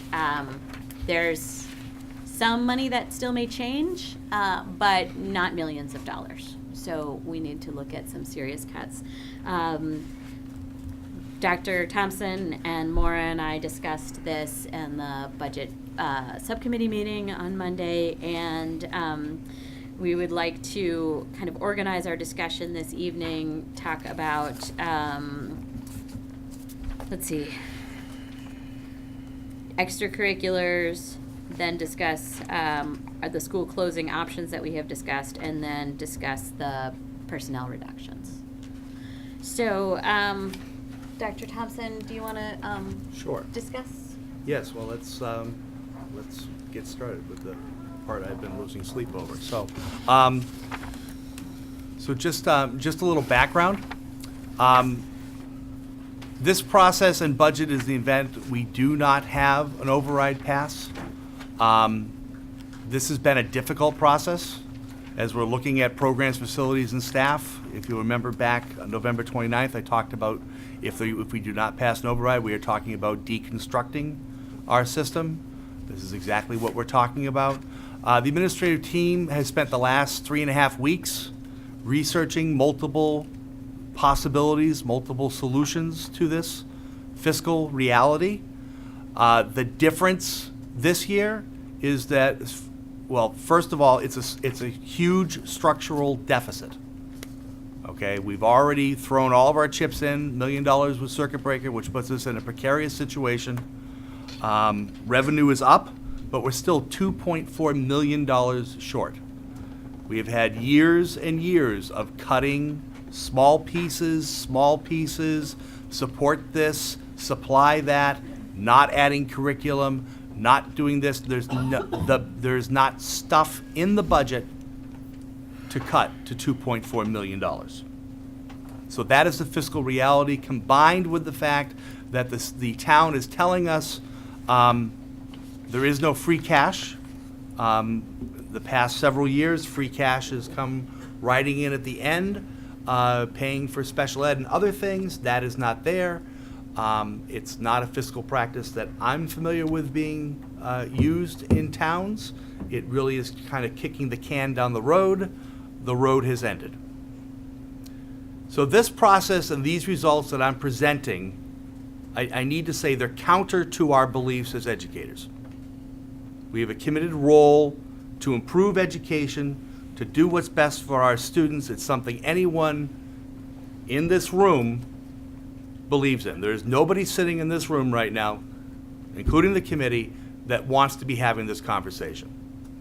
As I left the National Honor Society induction earlier this evening, drove down 4A Way to come here to get ready to present a process and an approach to deconstructing a fantastic school system with valued people who do tremendous work for our students.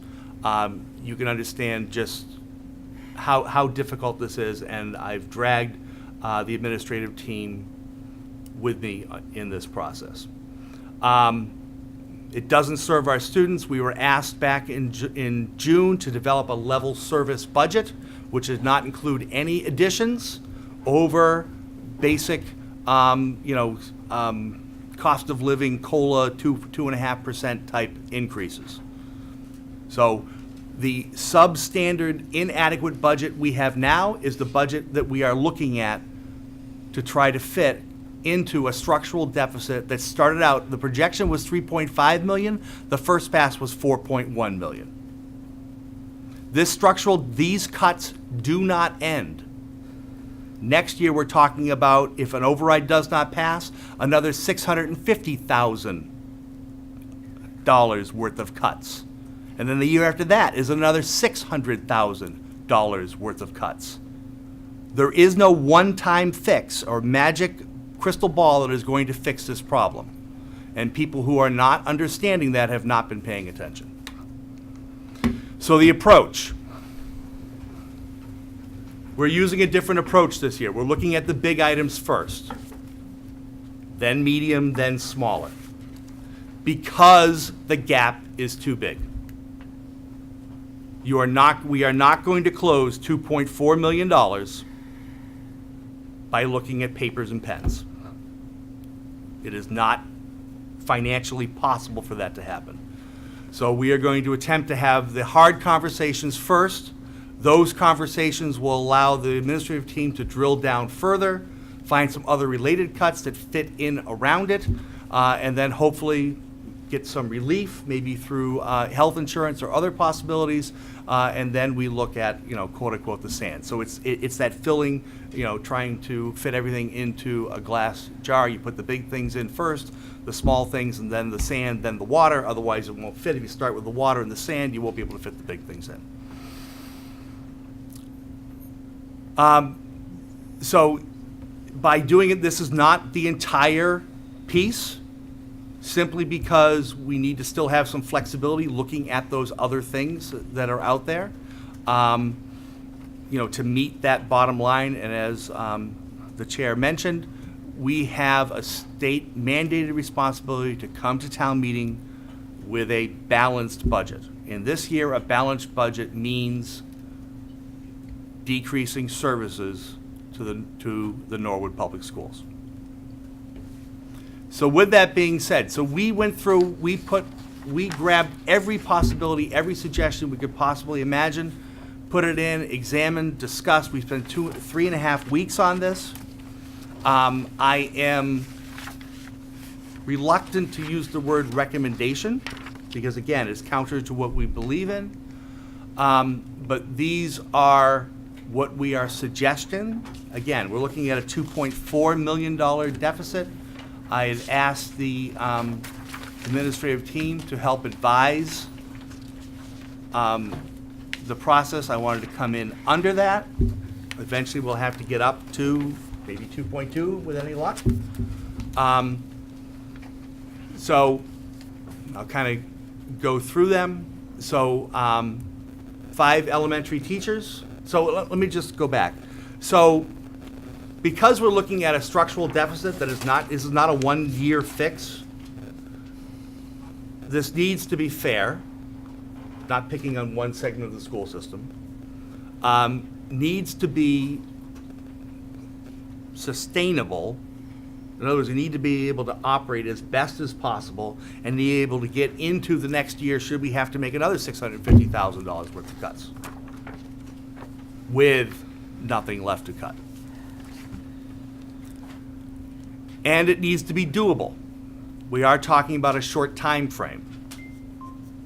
Redistricting, moving people around, all of that takes time and planning. So realistically, the administrative team needs to have direction, needs to be able to move on to phase 2, which is the next smaller level of cuts, and then get into phase 3, which is planning on how to implement this. And then we got to start actualizing it. And I'll give you an example. The reduction in force language is changed by state mandate. It is now based on those that are non-professional staff. Then we need to look at the evaluation cycle and how people were evaluated. We need to develop a system to get that information out to be able to do that.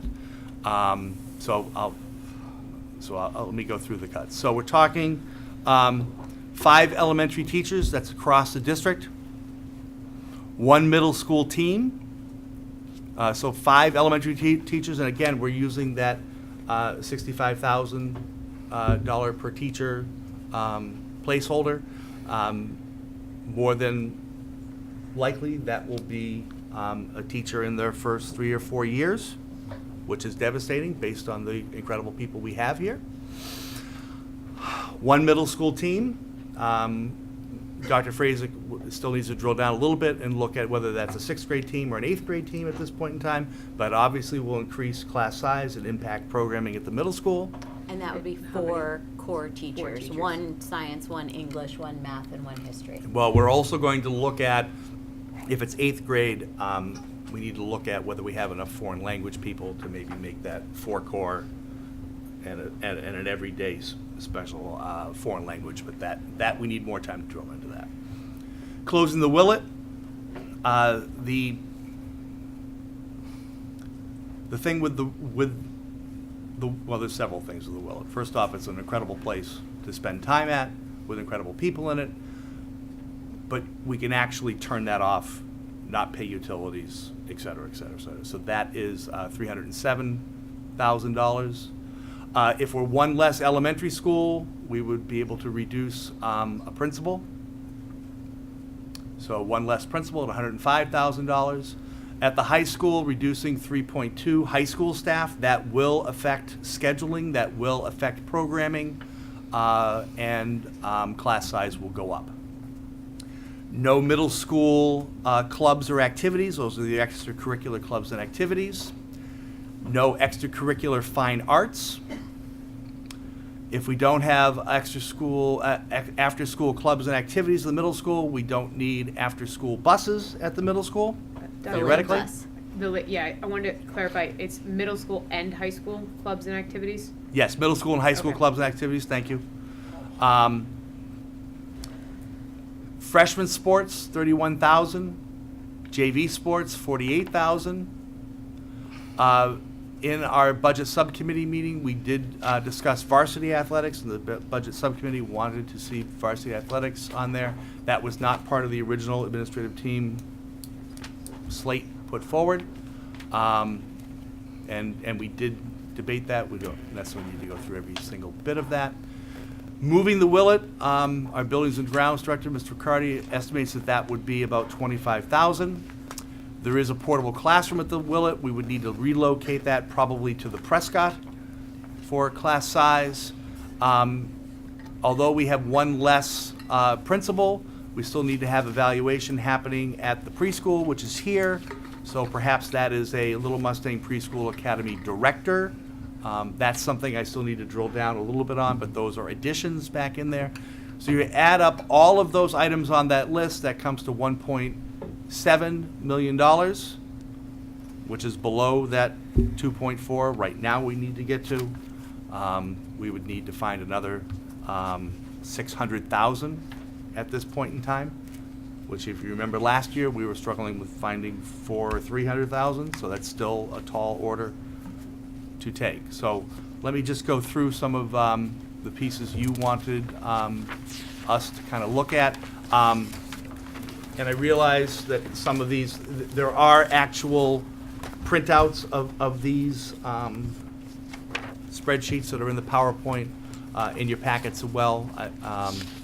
The Willet is a little difficult to read. But this looks at class sizes. And once we determine a direction, we're going to need to go back and drill deeper in this. This is not the end-all and be-all at this point in time. But you can see them sorted out, grade 1, grade 2, kindergarten is at the bottom. We will be doing kindergarten registration in the next couple weeks.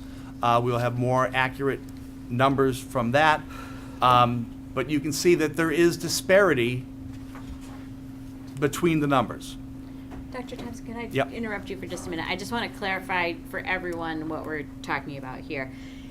If we, in the event that we're talking about closing the Willet, we are still having free full-day kindergarten for all of our students. We would still have paraprofessionals in our kindergarten classrooms. Yep. Our kindergarten classroom, we would still have 13 kindergarten classrooms. We would just be squeezing them in to the existing elementary schools. And you may say, how can you do that? There isn't room. And you're right, there isn't room. When we did the budget, the building study, they told us that all of our elementary schools were kind of on the verge of crowded already. But if we are faced with this many cuts to teachers, we will be eliminating some classrooms, and it is possible to eliminate any dedicated art and music classrooms and do that art on a cart thing that we talk about, where the teacher and the supplies float around, and so that is what we're talking about here, is how this would impact all 5 elementary schools as we push these 13 existing classrooms into those 5 buildings. Right. Yep. Could I just build on what Maya said? I spent some time reading that horrible binder over there online, which made it even harder because I couldn't highlight and take notes. But just to talk about the overcrowdedness and what the AI3 report found. So according to that report, our Callahan is only supposed to have a capacity of 220 students. If you add up what you're seeing on that sheet, the Callahan is going to be at 277. According to that report, the Prescott should have no more than 260. According to that spreadsheet, the Prescott is going to be at 319. Cleveland, according to the report, is supposed to be at a capacity of 300. That spreadsheet will have it at 377. Balch is supposed to be between 300 and 325. I'm not sure why they gave you a range, but they did, so that's what the report says. Yeah. But that spreadsheet will have the Balch at 375. Oldham is supposed to be at 220, and what they added in the Oldham report was that the Oldham is actually our current school that has the most efficient floor plan and the most efficient use. And they did note in the report that Oldham is at a 220 capacity with the appropriate space still being utilized, which that space will be taken away, and then they will be at 298. So just so people understand the numbers that Maya and Dr. Thompson are talking about. Right. None of these scenarios are good, which is why we need the override to pass. Yes. So if you look at that, so you can see as you work down where the reductions are. Here's the students, here's the FTEs we would use, the current FTEs, and you can see where the subtractions are. This does not mean that if it says here grade 1, at the Oldham school, that person is leaving. It means that we're eliminating that classroom. There would be a lot of reshuffling. So just keep that in mind, but that's where the reductions are. So that is where the -5 comes into the list that I shared with you earlier. When we look at just simply trying to leave the kindergarten at the Willett, redistrict Callahan Oldham because they're fairly close, you can see that still results in some increased class size and a loss of, or reduction of 3, actually loss of 3 FTEs. But again, still, even here, and again, it's not equal. You got classes of 25, classes of 24, you have other classes of 17 over here at grade 1, 17 and 18. So you're still going to see class sizes that are above what has been the norm in Norwood. Closing the Callahan and trying to redistribute, this would be a bit of a, and actually I woke up 3 times trying to think about how I would actually do this last night, which is why I'm babbling at some points, but basically taking the Callahan numbers, and they're in red, and then sending them over to the other schools. The only solution I could come up with right now is kind of the kindergarten model, where we'd have all the kids go to the Callahan, jump on buses, and leave from there. But that actually would reduce the most number of teachers. That would be 12 FTEs at the elementary level, which is not, again, part of it was I did not want to put up suggestions that would really shift the burden to one particular grade. But you can still see that you're still talking about classes in first grade around 22, 23, and then you're getting up to 26, 27, and in some cases 28 in fourth grade. So again, problematic. So when we put, basically, the 2 models together and looked at reductions at each school, and this one on the first sheet it has 307,000. This sheet here has the moving costs put in there, so you can kind of get a per school piece there. Because the Willett can actually close, the Callahan really cannot close, and I'll get to that in a little bit. In either case, we're reducing by a secretary, we're reducing by a nurse, or we're reducing custodians, because we're really able to close the Willett, that's 2 custodians. Callahan, that would be 1 custodian. Utilities, we would not have to heat, light, or have water at the Willett. Rep and repair would be removed. I did not take out instructional supplies because those would flow to other buildings because the kids are going there. Same with PD because that's divvied up on a per student staff ratio. Again, talking about, and we again need to drill on this a little bit more, $25,000 worth of movers. That's someone to come in, pack boxes and put them in a truck and drive them where they need to go. The Willett would save approximately, or reduce from our budget, $282,000, $535. The Callahan, to close that, would be $131,353. The Callahan has boilers that were partially funded by the Massachusetts School Building Authority. We cannot close the Callahan because of that. We would have to move an instructional program and other programs into that building. Besides that, if it actually closed, it would cost millions. First off, we'd have to pay back the MSBA, which would be problematic on multiple levels. And if it was actually closed, it would have to be brought up to Americans with Disabilities Act compliance, which would be millions of dollars. Originally, when we talked about moving the kindergarten, I thought it might be a good idea to look at moving the 8th grade to the high school and the 5th grade to the middle school. There is actually a document in the back from Dr. Galligan that explains the difficulties with that. But moving, because you're not moving furniture, would be less money, $5,000. We would need to add some different types of furniture because we would have to have people moving around in rooms and places to work. We estimate that to be about $13,000. So moving the 8th grade to the high school would actually cost us about $18,000. Moving the 5th grade to the middle school, besides the middle school was built as a junior high, not even as a middle school model. And I'm a proponent of having, especially 5th graders, kind of in their own wing. That would be difficult. That would cost us, or we'd have to add into our budget about $5,000. So, I don't know if you want to go back and. Let's flip to the last slide, and then kind of the will of the committee. I see 3 options for our next step.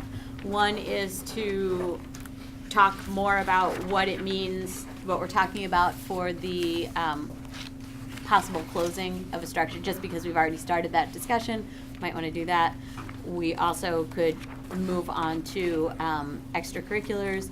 I'm also aware that we've been sitting in our chairs for 2 hours, and so if people want to take a 5-minute recess, I'd be willing to entertain that. So, See. all right, Michelle makes a can I motion just- for a 5-minute recess. Can I just add one thing before we break? I think it's important that everybody understand how disruptive this is. When you talk about eliminating teachers, not only are you losing teachers we've invested in, okay, which is our biggest and most important piece of capital, okay, but you're also shifting a whole bunch of people around. So you might have someone who is teaching 4th grade and has taught it for 20 years who all of a sudden might be teaching 2nd grade. So there's multiple layers of disruption when you go through this process. And I'm not even going to talk. I'm looking at the faces of these. I can't even look at these fine people that are in this room because it's a tremendous amount of loss. All right? And I know you understand that. But I want the public out there to understand that. These are people who have dedicated their lives to teach children and improve the quality of the Norwood schools and the quality of Norwood. And they're going to be facing losing buildings, losing colleagues, and losing what they love. So there's a lot of loss, and I'm sorry. But I just wanted to say that before No, we I break. appreciate that. Michelle has made a motion for a recess. Is there a second? Thank you, Dave.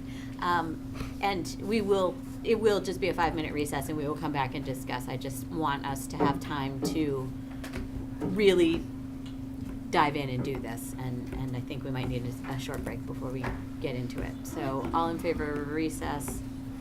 Unanimous. Thank you very much. We are in recess.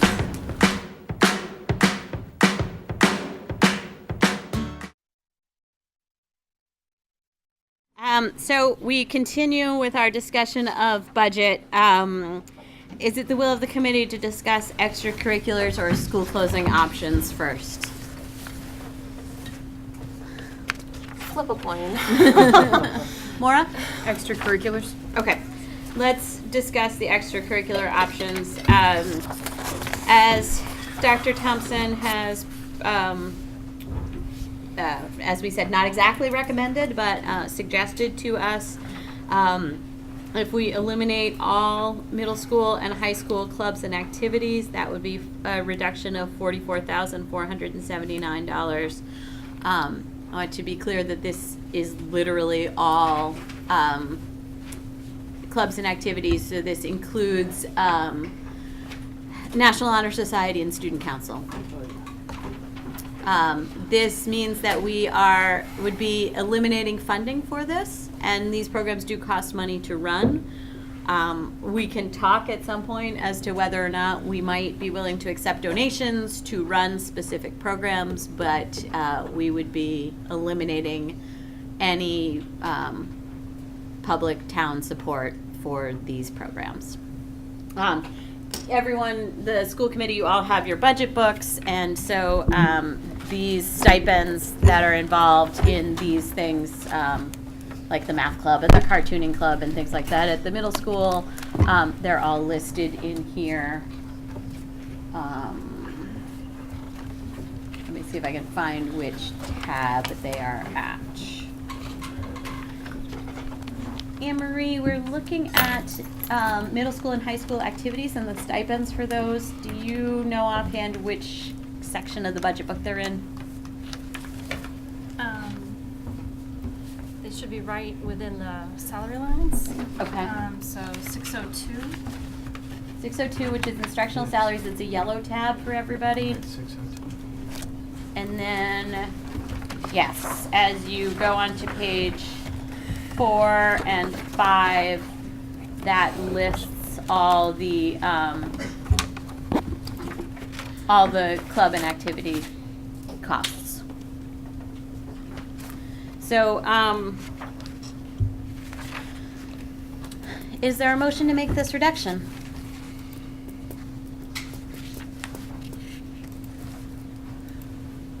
Come on, people, the chair can't make motions, or isn't supposed to make motions. So. Thank you, Maura, Teresa, Dave, are you seconding? Okay, so let's discuss. Maura? So, I'm not going to talk a lot. I'm going to save most of it for my addenda, but I suppose we're all moving through the stages of grief, and I have finally landed on anger. So part of what I want to do tonight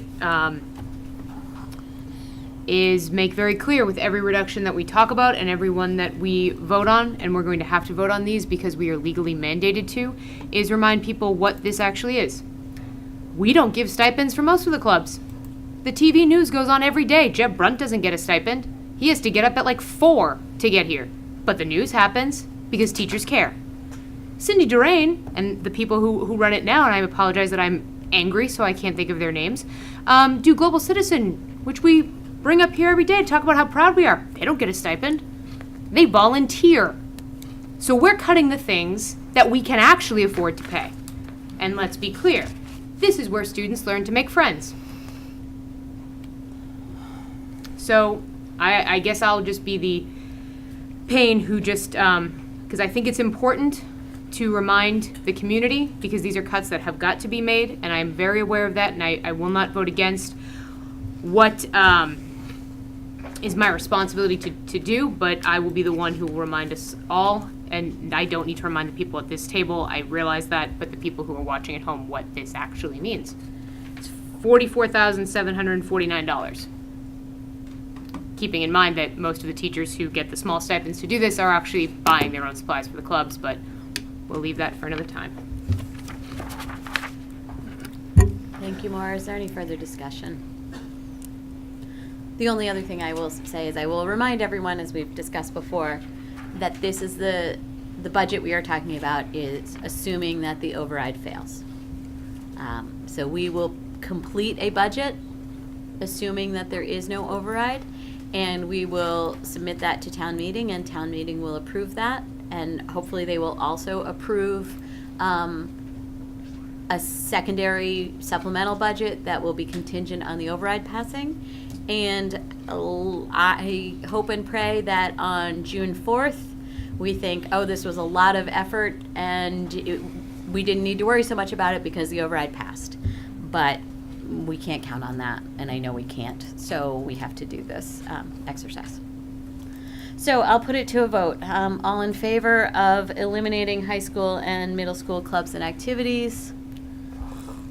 Aye. Unanimous. Thank you very much. Okay. The next item on the list is extracurricular fine arts for a total of $125,000. I don't know exactly, I don't have all the detail in front of me here, but I know that this does include the drama productions that we do outside of our standard curricular drama program. But so, for example, the summer musical that is performed in September, the marching band, the Celtic Strings, the a cappella groups, the elementary honor orchestra, honor band, honor chorus, the middle school honor band, honor orchestra, honor chorus, and jazz band. And drama program. And the drama program at the middle school. Thank you. If we eliminate funding for all of these programs, that would reduce our budget by $125,000. Is there a motion to do this? Maura? Thank you. Is there a second? Thank you, Dave. Any further discussion? Maura? Let's just remember that at our meeting at the high school, the marching band has won numerous awards, and we celebrated them. That will go away. I would like to remind everyone of what Miss Allie Campbell said, a young lady that I actually taught in the musical. This is where some people decide what they want to do forever, and this is where some people understand, maybe for the first time, what empathy is. Dave? I'd like to add that this is where people get the experience that takes them down the career path to become the musicians that we listen to, the actors that we watch on the screen and stage. I mean, everyone is watching this and listening to this every day, and right now you are basically causing the next great artist in our society to maybe not come about if this happens. And it breaks my heart. And I absolutely recognize the value of professional musicians, but I also think it's important to recognize how many adults are not professional musicians, but still look back on the music and fine arts programs that they did as they were growing up and recognize how much they gained from that experience of teamwork and that experience of leadership and that experience of performance, and even if you are never performing at that same level again. So, Teresa? Yeah, with this and the previous reduction that we just did of middle school and high school clubs and activities, trying so hard to take emotion out of everything. But I spend a lot of my time, if I'm not in this seat, very involved in the town with Impact Norwood and Minds Matter Coalition. And both of those coalitions talk a lot about how important it is to have student and youth involvement in their schools and in their community. And we know, the research shows, that students who have opportunities outside of the classroom are going to make smarter decisions, engage in risky behavior less often, have the support system that they need. There's lots of research that shows that students who are struggling with a variety of mental health illnesses find support and treatment and self-coping mechanisms through all of these things. So we're not just cutting dollars here, and we're not just impacting the short term, we're really impacting the long term of our youth and frankly, our town. So for anybody who's watching this and thinks that this is okay, it's not okay. And there's so many in town who I see supporting Impact Norwood, and there seems to be a lot of pride in that, and I share that pride. But I'm going to call you out on it. You can't be proud of that coalition and do this to our youth. You need to look in the mirror and realize that you're a hypocrite. And you can't ask our youth to be responsible if we're not going to be responsible for them. And, you know, Mara, you mentioned the pride that we have in our youth and all the things that they do. And I said this at another meeting, but with pride comes accountability of the adults. So if there is no override, and this is what the town decides, that they're okay with these cuts, just think of what it really does mean. And Teresa, you raised the issue of long-term impact, and I want to make it clear to people that even if, I mean, I think we probably know that if the override fails and all of these cuts happen, we would be facing additional cuts the following year, so we might ask for an override again the following year, try again. And so maybe people think, well, you know, you can live through one tough year. These types of programs, things like a marching band, things like, you know, the progression of the elementary honor band to the middle school honor band to the high school marching band, if you remove that program for 1 year, it will take a decade to build it back up. It's not the kind of thing that can just go on a brief hiatus. But $2.4 million in cuts. So we have a motion made and seconded to reduce our extracurricular fine arts funding by $125,000. All in favor? Opposed? Motion carries 4-1. Thank you. Michelle opposed. Thank you. The middle school late buses would be a reduction of $27,648. We anticipate, that's our best estimate at this time. We are currently going out to bid for a new bus contract, but this is a reasonable estimate of that's the cost that's put into the budget for FY20 for the late buses. If we have eliminated I will say we have eliminated the stipended positions at the funding for the stipended positions at the middle school. Currently, the after-school sports program at the middle school is self-funded.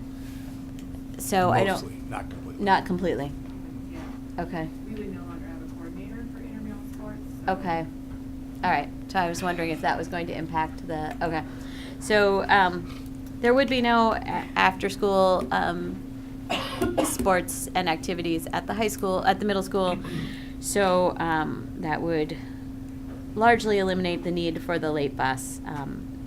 So is there a motion to make this reduction? Thank you, Dave, and a second by Teresa. Any further discussion? Maura? To be clear, even though we are not having clubs and activities, there are students who will need to stay after for extra help to make up programs. And if there is no after-school bus and their parents work, which most parents do, how long are they going to have to stay at school waiting for a ride? We might have students that have to walk across 1A. Students need extra help, and even though there aren't stipended positions, there is still a need to stay after school. And I think this has a very large impact on families and children. It does. Teresa, did you want to speak to that too? I was going to say exactly what Mara said. I know Dr. Frazek presented last week or the week before, I forget when it was, on building in a more intervention model into the day, but I still don't think that removes the need for after school, and I know so many amazing middle school teachers are offering to stay, and whether it is test makeup or additional help or to be that mentor that our youth need. So just as Mara said, that is now severely impacted. And to be clear, the middle school day ends at 2:05 p.m. And so the late bus, so-called, picks up a little after 3:15. So for many parents, that is still well in the middle of their workday. And we are talking about 11 to 14-year-old children. And just to bring it back to the general government side as well, that's going to impact other resources in town. Conversations that I've had with Charlotte Kennelly at the library, I mean, she has said to me before, thank goodness they do some things at the middle school, because as a library, we can't accommodate all the middle schoolers if they have to come here and utilize our library or other resources. Anybody who goes to Spot at the end of a school day knows I got in there right before middle school left out today, but that is a very busy place, so I think that is going to impact. Which is I don't go there tomorrow. It's a half day of school half tomorrow. Day. Yeah, no, I won't be going there tomorrow. But I think it's going to have potential impact on local businesses. It's going to have an impact on playgrounds and our elementary schools if kids are now showing up there. And I think it also has a potential impact on the recreation center, because I know Travis Farley has been trying really hard to get more programming for middle schoolers and recognizes that they're already at the middle school. And, you know, the rec center is a source of revenue for the town, so there are a lot of potential ripple effects here. Mm-hmm. Okay. So without further discussion, I'll put that to a vote. All in favor of reducing the late buses for a total of $27,648. All in favor, aye. Opposed? Motion carries 4-1 with Maura opposed. Thank you. Then we move on to athletics. Let's start with the suggestion of the administration to eliminate freshman sports for $31,012 and JV sports for $48,395. Is there a motion? Thank you, Dave. Is there a second? Thank you, Maura. Any discussion? Maura? So I had the distinct pleasure of serving on the athletic study committee along with several other dedicated members of the staff and students and administrative team. And Norwood is a town that has a lot of pride in its music program, its art program, its drama program, its sports program. And the amount of people I met there who said, I want to get back to that winning spirit that we had when I went here. The recommendation by and large of that committee was to extend full-scale after-school programs to the middle school. So if Norwood is a place that takes pride in winning, this will severely hurt that. The longer a group of students plays together as a team, the better they will become when they're varsity athletes. So not only are we not going to offer that at the middle school, and of course there are still programs within town, and I'm not belittling those, but there's something about a group who is going to play together, being on all the same team for an extended period of time. We're not going to do the recommendation of the committee, which was implementing a full program at the middle school, but we're now also going to take away freshmen and JV. And if you have pride, you have to invest. That would be my 2 cents. Any further discussion? Teresa? Just again, the long-term ramifications, similar statement about mental health around athletics, but also what's the message that we're sending. So again, my 7-year-old, every Tuesday I'm at the rec center for track. Every Saturday morning I'm here. I think I'm here for basketball. And his basketball practice, there's like 50 first and second grade boys in his session, and then there's like another 50 first and second grade boys right before him. They had to split them in half by alphabet, by last name. And I watch these boys, and this applies to girls as well, but I'm just invested in it right now with my son. But I watch these boys on the field and on the court, and and I know, I grew up in a family of athletes. I know what sports can teach you on and off the court and on and off the field. And obviously my son is all about like the Patriots and the Red Sox right now. But he was equally as proud and energized and excited a few weeks ago to go to the Norwood High School basketball game and cheer on the boys basketball team against Medfield. Now, it helped that my sister-in-law lives in Medfield, and her boys came, so my son had a little competition with his cousins over who was going to win, and thank goodness Norwood won by 3, or James would have been very upset. But his pride in the high school gym, watching those varsity athletes, is the same pride he has for the Patriots. So you're impacting not just the students right now playing these sports, but what is the message that we're sending to everybody.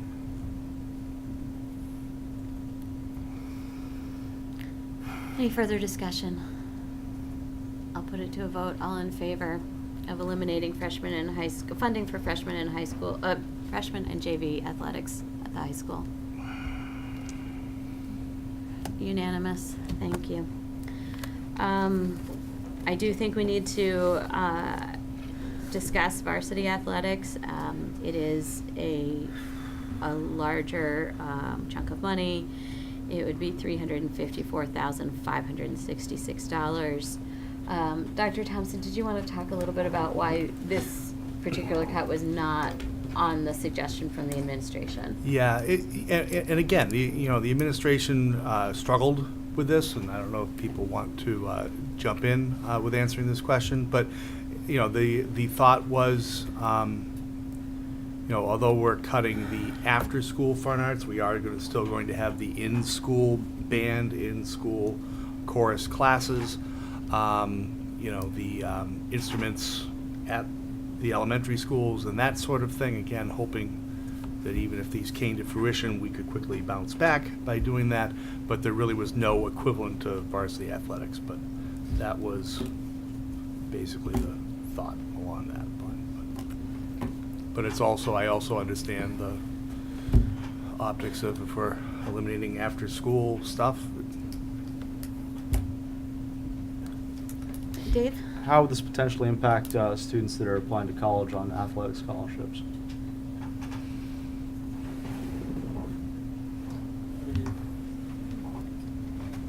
Would you like to speak to that? I think that, Actually, you know what, Mr. Longley, can I ask you to just come up to the microphone? Thank you.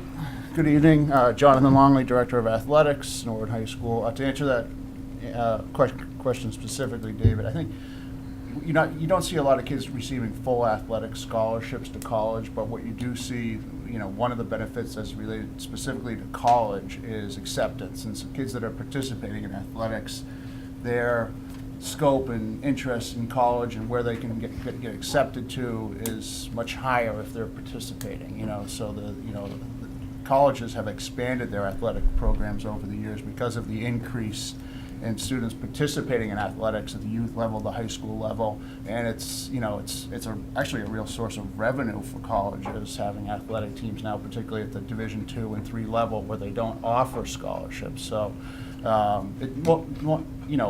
athletic scholarships aside, students' acceptance to higher level colleges and colleges in general, athletics is a key piece to that today. Much different than it was even 15, 20 years ago. So just hearing what you're saying is that by eliminating athletics, we're going to reduce the opportunities for our kids to go to good colleges. Yes.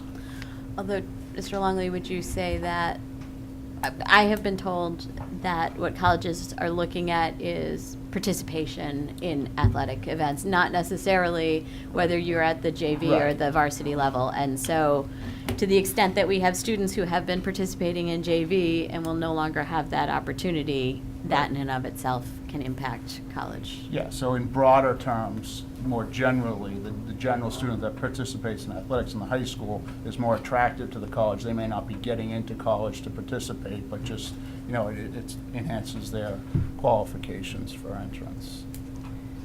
Michelle? But would it be if a school doesn't offer that, a student wouldn't be penalized? That is what the colleges would say is that students are not penalized for what is not offered at their school. It's hard to know exactly how that really plays out when an admissions officer is reading, hundreds of applications. I was just thinking it would be totally unfair to a student. If a school doesn't offer it, then how can they not get in because the child didn't have it? Right, yeah, but it is that, I mean, it used to be you went to college to build a resume. Now you're building a resume to go to college. And essentially, we're talking about taking things off the table that would go onto that resume when they apply to the schools. And that is an important point for people in the community to realize. So. Teresa? A logistical question. What are the ramifications in the Tri-Valley League? Because I believe the fall schedule is already set or kind of set. So if we pulled out of the league, or when do they have to know if we're out of the league? And then if we don't get an override and then we do a year later, can we get back in? I'm like all the logistics with the league. Yeah, I mean, those are all things that, I think moving forward, after tonight or in the next days and weeks that need to be discussed and planned. The schedules are out.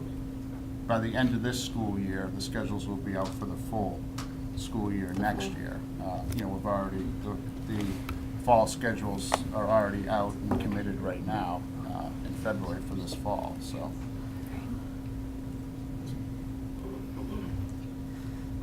Maura? So I want to talk about this just a little bit more because I do want to recognize that this is not the recommendation of the administrators team, and I want to be clear that we as a committee, or I can speak for myself, do not discount that I know work was put into that.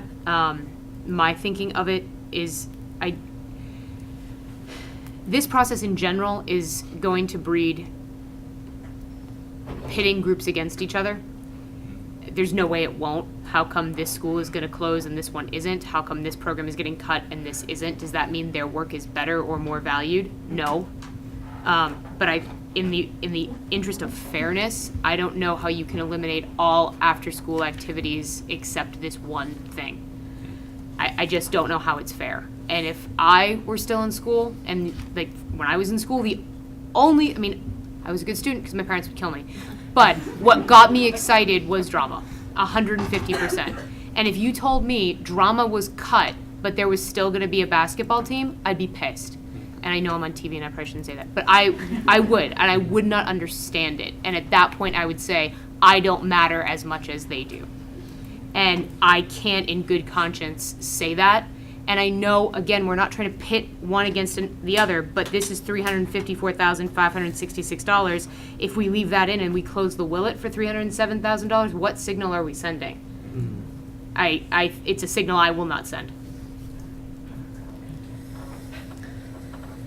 Further discussion? I would just like to say that I think what we are talking about here, as we discussed with clubs, is this would be removing funding. Now, we did discuss at our last meeting what it would look like for a program like that to be self-funding. Actually, no, we didn't discuss the logistics of how a program like that would be self-funding, but we did talk a little bit about the expense of running some of these programs.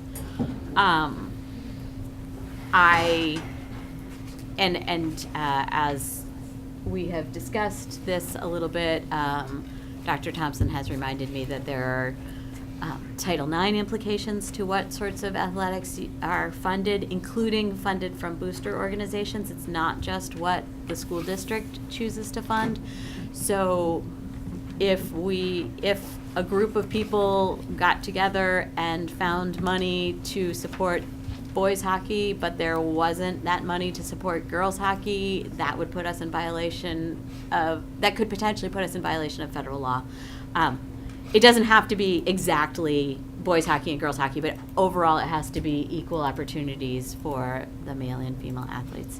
And so I think it's still worth discussing maybe what the logistics would look like for self-funding, but I want to make it clear to everybody that it's not simple, and it's not that we just ask everybody to write $1,000 check for their kid to play. It would get way more complicated than that. Right, and again, this is phase one, we're gonna need to do some drilling down, and maybe that's part of the drilling down.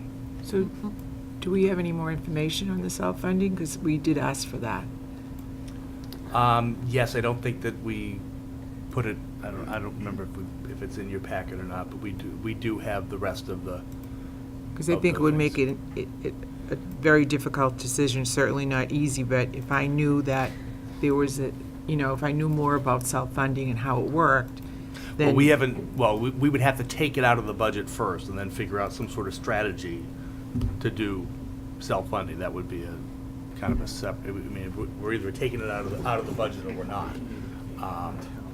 Oh, I didn't look at it like that. I thought Okay. maybe if we learned more about what self-funding does, then is it a possibility to go that way without losing our athletics? That's what I was hoping. Yeah, To see. I don't know as if you would see every sport. Oh, no, And sure you I'm greatly concerned with the time frame about the fall sports. This would be new territory, because people either usually cut it or don't. And, there's a whole, that's a whole new onion to peel back layers on. But basically, if we're taking it out of the budget, how we would set things up to allow self-funding, would be, where I've seen it pay to play before. My older daughter was a swimmer, was recruited by colleges because she was a swimmer, did not receive scholarships, but received grant money and other things from the college as a swimmer. But that was pay to play. So there was there was a group of parents that did a year of fundraising. Then they put money into a pot and everybody paid in. I think for swimming it was about $800 a season for a number of years until they built up the program, and then the school committee put it into the budget. But that's a whole different animal. So where I've seen a pay to play before, it's been a large, and that was a co-ed sport, so you didn't have the Title IX piece. You had fundraising that lowered the pay, but then it was still pretty high. I mean, the athletic fee at that school at that time was $150, to put it in perspective. But that money was not, for swimming, was not in the school budget. So there's two things. Are we taking it out of the school budget? And Laura makes a very good point on, and then we need to look at some point, once we get through the budget process, of how we would at least resurrect some piece of an athletic program if an override was not successful. Maura? Just to Michelle's point, we received this, and I couldn't put my hands on it, so Teresa very thankfully had, and I can pass this down. It was the cost per pupil of what the fee would be, which that sort of breaks it down. It's not a total idea of how that would work. I think we have an idea of what it would cost, and I think at that point, it would be a conversation between the administrative staff, Director Longley, and Kathy Moen with the boosters organizations to see if that would be possible. But just to remind people, the fee that we would have to charge if it was self-funding for the marching band would be $1,000.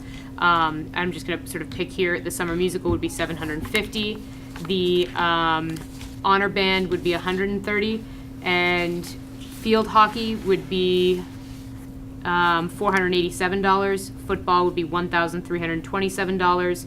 Boys and girls ice hockey would be $2,237.26 if we wanted to make it self-funding. I want to point out two things. The conversation that was just had was around making athletics self-funding. If we're doing that, we need to also make fine arts self-funding. Yes. Right? That would obviously have to be something that is discussed. I also want to be clear to everyone who's watching, self-funding is a fantastic idea. I think we should absolutely pursue it, but let us remember that we are a community that has 26% of our students who are economically disadvantaged. You cannot ask an economically disadvantaged household to choose between food and sports. That's going to be a pretty easy discussion. I do know that Mr. Longley has done numbers for more sports than that sampling that he had done there, and we don't have all those numbers in front of us. So one thing we could consider is we could table this particular aspect until our next meeting. I mean, the self-funding piece, again, is not a budget cut or not a budget cut. So, I mean, I would recommend that, because again, in order to move to the next stage, because this is only what's on this sheet is only 1.7, we need to get to 2.4. I mean, the self-funding sports, clubs, fine arts, that's an outside of the budget conversation. So I just kind of want to keep focused on, the hard work in front of us. Okay, Michelle? So I agree with that. However, this is such a drastic cut that if I knew that there was another possibility of having this in a different way, then that cut wouldn't be as drastic to me as it seems right now.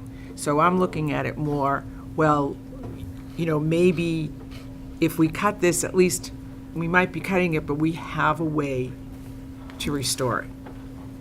And that's the way I'm looking at it. So Okay. that's Right, and I appreciate that. I don't think even if we went self-funding, you would see the same level of athletics. I don't know anything about self-funding. That's why I asked for the information. I have no idea about it. Right. So And I there was- can't right. address that. But what I'm saying is that if we have, like when I look at middle school and high school clubs and activities, as devastating as that is, I think of the rec center, and I know that there's a great rec center down there that maybe our kids will be okay that way. So that makes me feel a little bit better. So looking at the varsity athletics, of course we don't want to cut, or I don't want to cut athletics whatsoever.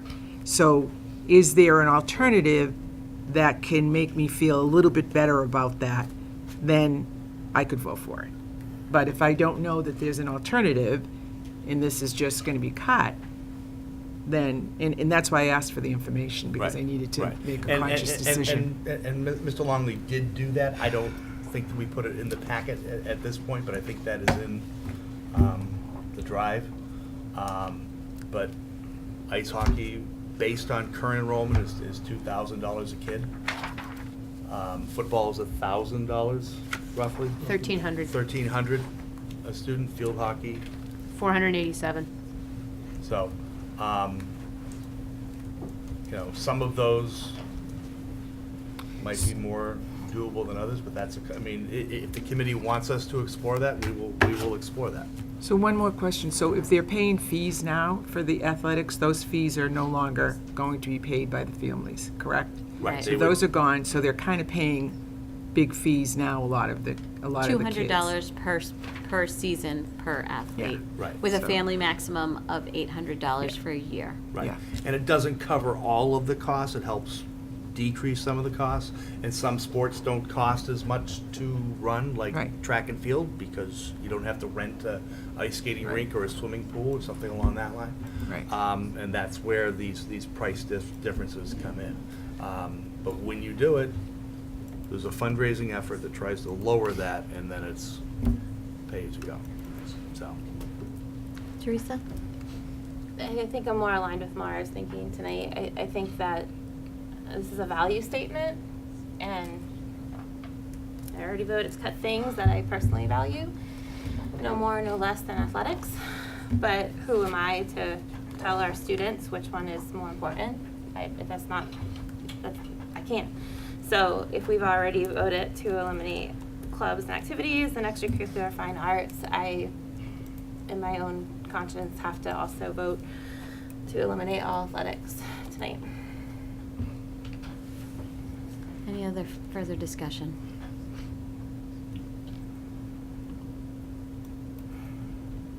All right, I'll put it to a vote. Has there been a motion? I don't know, I was trying to think. I don't Oh, I'm think there has sorry. been. Was there a motion, Donna? Oh, you're right. I started with asking Dr. Thompson to explain, and then, okay. All right, is there a motion, thank you, a motion to eliminate funding for varsity athletics for $354,566? Thank you, Teresa. Is there a second? Thank you, Maura. Any further discussion? All right. Seeing none, I'll put it to a vote. All in favor? Opposed? Motion carries 4-1 with Michelle voting against. Thank you. All right. I think that now it makes sense to discuss the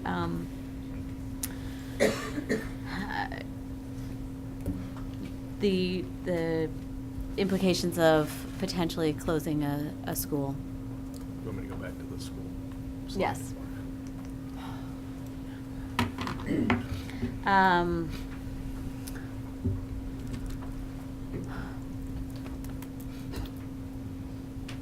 I want to reiterate what we're talking about.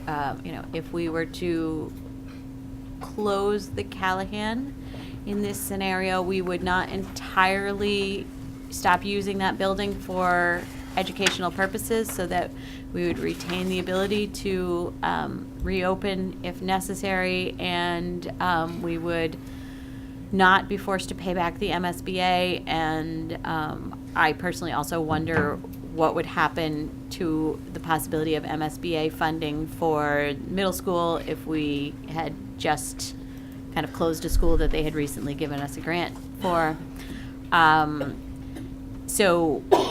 However, we could avoid those concerns if we kept an educational program in that building, and we have talked about possibly moving the LEAD program, which is currently here at the Savage, to the Callahan. But that would keep the Willett as it currently exists now, but it would require that we redistribute all the students at the Callahan to different schools. And it would mean that we would have some significant, all of these things, we're going to see some significant increases in class sizes and in crowding at our elementary schools, at the remaining elementary schools.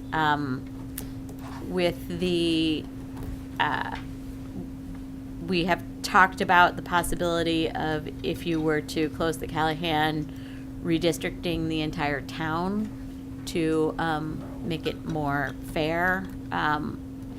And that has a lot of appeal to me, to be honest. I mean, that's where I originally thought we might go as I started to look at options. But the more we have discussed the logistics of that and how many decisions would need to be made. Typically, if you were to do something like that, you would have some public hearings, you would have an opportunity to understand what all the implications would be. And if we started that work tomorrow, it would still be nearly impossible to do that well in time to open school in September.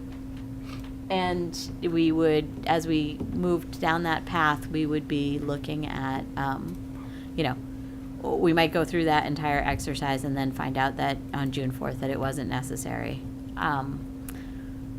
And as we mentioned, if an override fails this year and we're faced with this awful budget for next year, we'd be faced with an even worse budget for the following year. We would be trying again for an override that year. And if you were to then receive the funding we needed to keep our kids in a reasonable size school for the enrollment of each school and move kids back into the Callahan, then you would be looking at potentially undoing the redistricting that you had just done. The Willett option, again, keeps all 13 kindergarten classrooms, keeps all 13 kindergarten paraprofessionals in kindergarten classrooms. It distributes those programs to the elementary school and squeezes them in. There's really no other way to describe it. But it would allow us to eliminate the overhead of running a whole school including utilities and everything like that. If we, this means that because the Willett only serves 1 year of, the students only attend the Willett for 1 year, there are no students who would be there currently who would have to move to a different school and then potentially have to move back, and so it is a little bit different for the students. And if we look at the net change, it's $282,000 that we could save in our budget. So if we don't close a school, but for example, if we chose to keep both the Callahan and the Willett open, we would, in order to make up that $282,000, we would need to find 5 other teachers throughout the district that we would eliminate.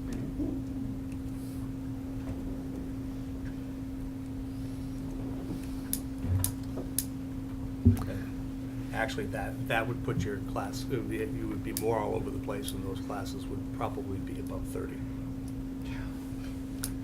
Teresa? Yeah, just gonna talk from the heart for a brief moment and then go to lots of data that I've collected.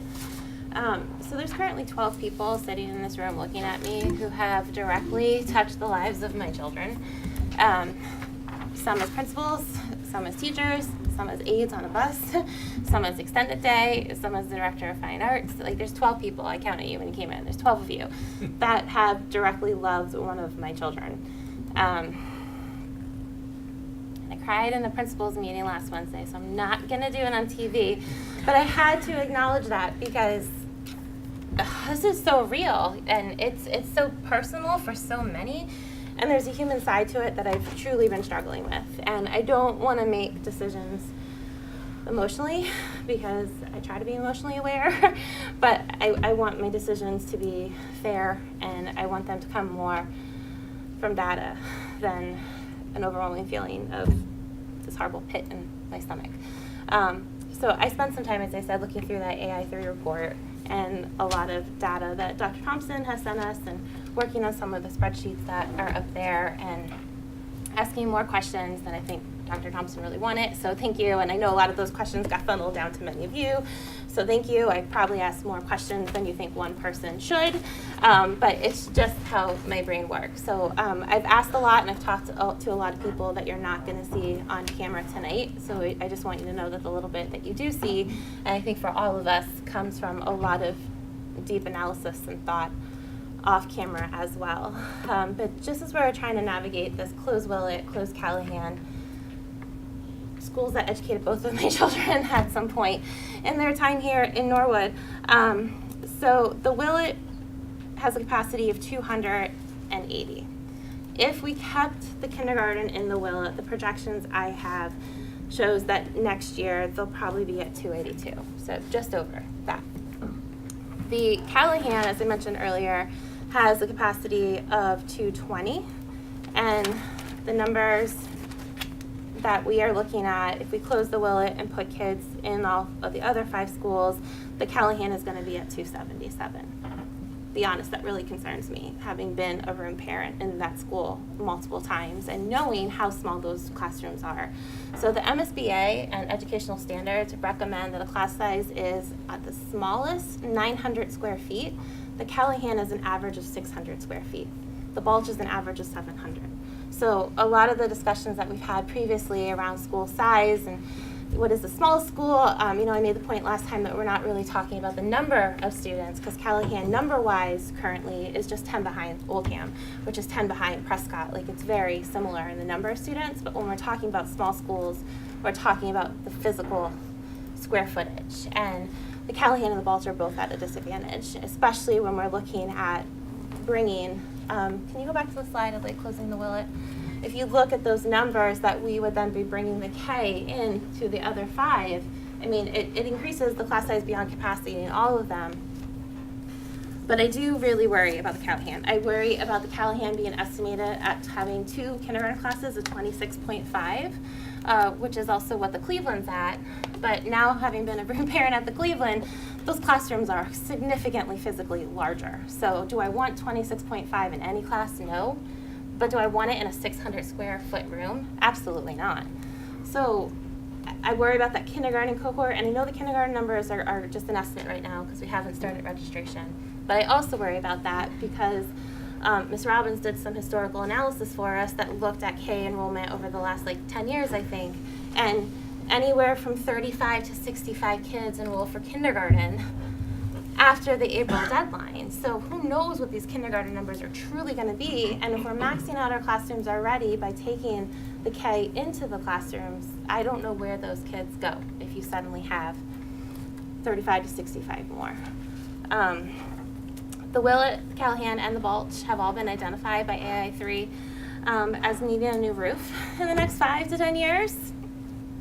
Who knows exactly when that's going to happen, but when we're talking about, closing Willett or Callahan, there's potential repairs needed at either one in the near future.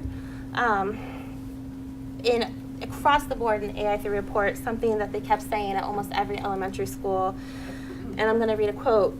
They said, "Our experience suggests that the physical arrangement of a classroom environment will largely determine if and how inclusion will happen." And it was identified as a risk consequence impediment at the Callahan and at the Willett. So we're kind of in a similar situation there. So if I'm trying to rationalize which physical environment is going to provide the best for our students, I don't know. I'm kind of stuck there because both Willett and Callahan have been identified as having needs. The Callahan was built in 1930 and then had a wing added on in 1954. And in the report, in the AI3 report, it says the Callahan follows an Industrial Revolution model, which I think we can all agree is not educationally sound anymore. And it also identifies that the wing that was added on, it wasn't properly thought out, and that wing impedes the ability to add on to that school anymore. So if we do this, and I'm not saying yes or no, I'm just saying let's think your review through. If we do this, and Callahan does get hit hard with more students, whether it is with the TASK program or an influx of kindergartners, we have nowhere at the Callahan to add on a module. Like where do these kids go? I worry about the inequity that we see on this slide. The slide on the Callahan distribution, if you could go to that one. I know it comes with a lot of logistical nightmares, but the one positive to that in my mind is you now have 4 schools that are much more equitable in how you're distributing the students. So I know that is not ideal on one hand, but on the other, kind of like equitable school districts in our town. Can I just ask a quick question just Yeah. on this slide? That -12, That's a reduction of 12 FTEs if you if go to we this close the model. Callahan If as you- opposed to the Willett, is that right? This is if you keep the Willett and you have Balch, Cleveland, Oldham, and Prescott 1 through 5. You'd have to still eliminate. That would be closing 12. A reduction of 12. In order to fit them in, you'd have to eliminate 12. And at that point, I don't mean to interrupt No, you, I no, just go want to make ahead, sure I'm clear. yeah. That would have to be at the elementary level to fit the children, is that correct? So that all of a sudden means one level is being disproportionately impacted. That would be just at, yes, that'd be 12 Okay. just, yes, and that's a good point. That would be 12 just at the 1 through 5 level. I worry about art and music shared facilities across the board, but again, just especially at the Callahan, they're down to 1 room anyway in the basement. That in the AI3 report was described as dark and oppressive. So we're going to take a dark and oppressive basement room and now turn it into a classroom for who? Our kindergartners or 26 kindergartners? There's concerns around art and music being on a cart in a school that does not have an elevator or is not handicap accessible. Stop me at any time because I have pages and pages of notes. I worry about the Prescott absorbing an influx if we go K through 5 at the Prescott. And I know there was discussion about how art is already in a quarter and music is half of a classroom. And what are we going to do with the PACS program? Do they all now go to Oldham? If we do go with the close the Willett and the K through 5 model, the only caveat, the only way that I will vote on that is if we also then look at redistricting Callahan and Oldham right away. So that Callahan is 3 to 5 and Oldham is K through 2. And I ran the numbers on that, and it, again, is just a more equitable distribution across the schools. It eliminates this really high 26.5 in a kindergarten class. It reduces 1 more FTE, which is not my personal goal, but it reduces 1 more FTE off of the closing the Willett slide. So instead of 5, you're down to 6. It preserves more space at the Callahan. And again, in the AI3 report, the Oldham was identified as the only school right now that has an efficient floor plan and sufficient space. And because they have 1 art room, 1 music room, a gym, a cafeteria, and with the redistribution, you would be able to absorb more students at the Oldham without overall impacting the programming as much. So I can't tell you how many hours I spent, how many notes I have here and on my computer that I'm not allowed to have in front of me. But I'm just really trying and struggling to get numbers and data, because otherwise the emotions are really going to cause me a lot of stress. Are there other comments, questions for the administration? Maura? It's actually more of a question for the audience. Can you raise your hand if you work at the Willett? 1, 2, 3, 4, 5, 6, 7, 8, 9, 10, 11, 12, 13, 14, 15, 16. Fantastic. And 6 of them had to leave. And 6 of them had to leave, so 16, okay. Keep your hands up, please, for the camera. Thank you. Great. I have another question. Can you raise your hand if you are a teacher at the Willett? Okay, thank you. Ma'am, what do you do? Yeah, I'm the secretary at the Willett, thank you. and I love my job. And our chauffeur. She's got a great sweatshirt that I don't know if you can see, but it says Willett Early Childhood Center, and it has these little drawings of little faces.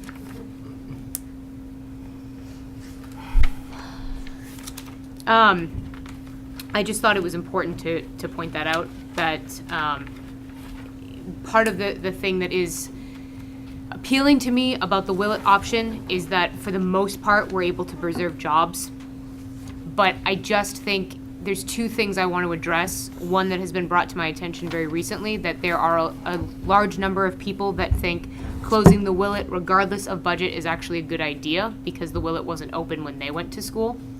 I would also just like to point out that when you went to school, there weren't 185 additional ELL students, which is an increase of 106%, 15% up in specialized individual ed plans. And when you went to school, we weren't bursting at the seams. We are right now. And I just want to say that I personally want to try to maintain as many jobs as I can, but, and I pointed this out at the last meeting as well, and I hope you got it in the shot, but there are these blue shirts that say Team Kindergarten, and I know that if you have to move, you're losing a family. I know that. And I'm sorry. Is there any other questions, comments? I would like to say that my kids had an amazing experience at the Willett. I think that school does amazing things. I think that, it's true that there was a time that kindergarten wasn't at the Willett, but everybody should remember that it's been a while. Last year's seniors graduating, the kids who have already graduated are now in college. They all went to the Willett for kindergarten. And this has been a very successful model for our schools. I appreciate that all the Willett teachers are here. I want everybody to know, though, that this is not, if we make this move, it's not just going to impact the Willett. Every single elementary building will be severely impacted by this. It will hit everyone. And to be fair, the cuts that we're looking at that are also on the table for the middle school and the high school, I mean, we've already made extracurricular cuts to both the middle school and the high school, but we're talking about, you know, an additional 4 teachers at the middle school, 3.2 teachers at the high school. These are all major cuts for everyone. I will do everything I can to convince people that we need an override and that that is the true solution to this and that that is the way to go. But without an override, I don't see a place that we can cut another $280,000 through programs. And so if it comes right down to it, I would rather stop heating and sending electricity to the Willet and keep more teachers in the classrooms with our kids.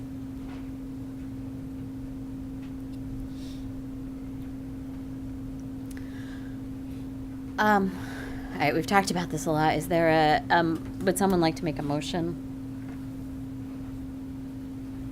Dave? I'm going to make the motion to accept the recommendations of the administration, close the Willet. And I will address this in my addendum. I do this under duress, and it is not my wishes. But I do not want to stand here and go through this much longer, because this is very painful for everyone. So when I make a motion to do this, I do it just to move what we have to do, not because I want to. Is there a second? Thank you, Maura. Any further discussion? Teresa? Just another concern. So all the specialist caseloads that we have some data on, from the school adjustment counselors to the OT to the PT to the speech.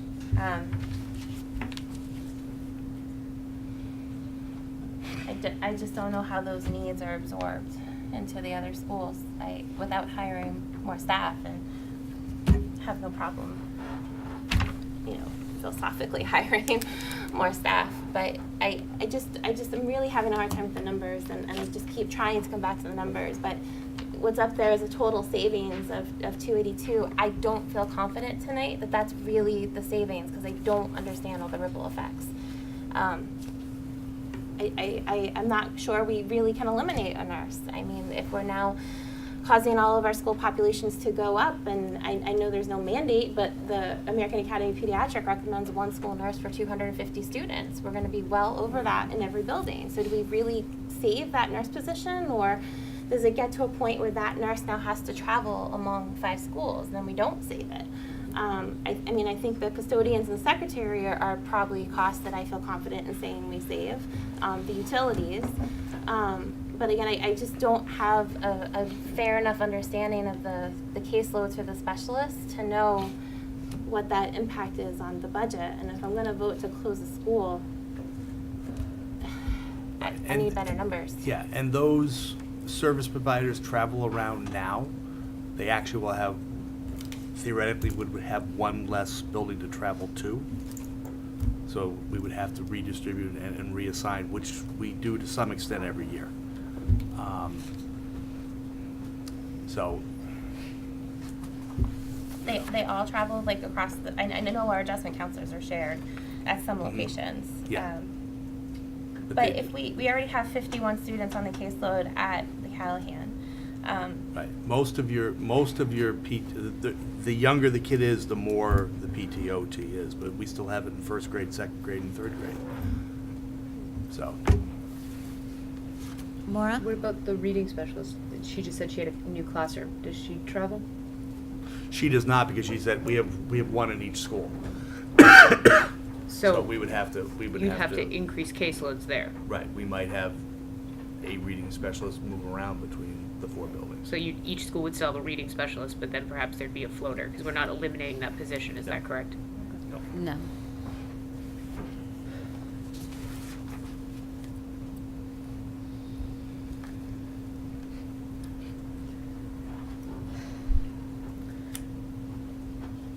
we are also not, It's really very important, but, I'm sorry, I can't allow you to speak. okay. Sorry, thank you. The, we are not planning to eliminate any of the specialists. They would, so they would be redistributed through the remaining 5 schools as needed. And I will remind you that currently the Willett serves the needs of all of our special education students at the kindergarten level. But once kids reach first grade, then some students are clustered in specialized programs in special schools, and so that could also be potentially something we could look at for some kindergarten students. Right. Right. We So only I have would think- one substantially separate kindergarten, right? So I think if we made this vote now, this would be a big rock, and then, as Dr. Thompson said, there would be the drilling down to see what all the implications were and what else was necessary. And you're absolutely right that we would be over our guidelines for how many kids should be in each school. But if we have to cut another 5 teachers, then we're over guidelines everywhere for classroom size. And we may already be over it's a rock and a hard place.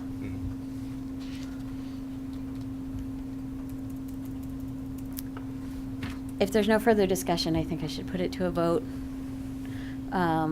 We have a motion to move forward with closing the Willett, assuming that the override fails. All in favor? More opposed?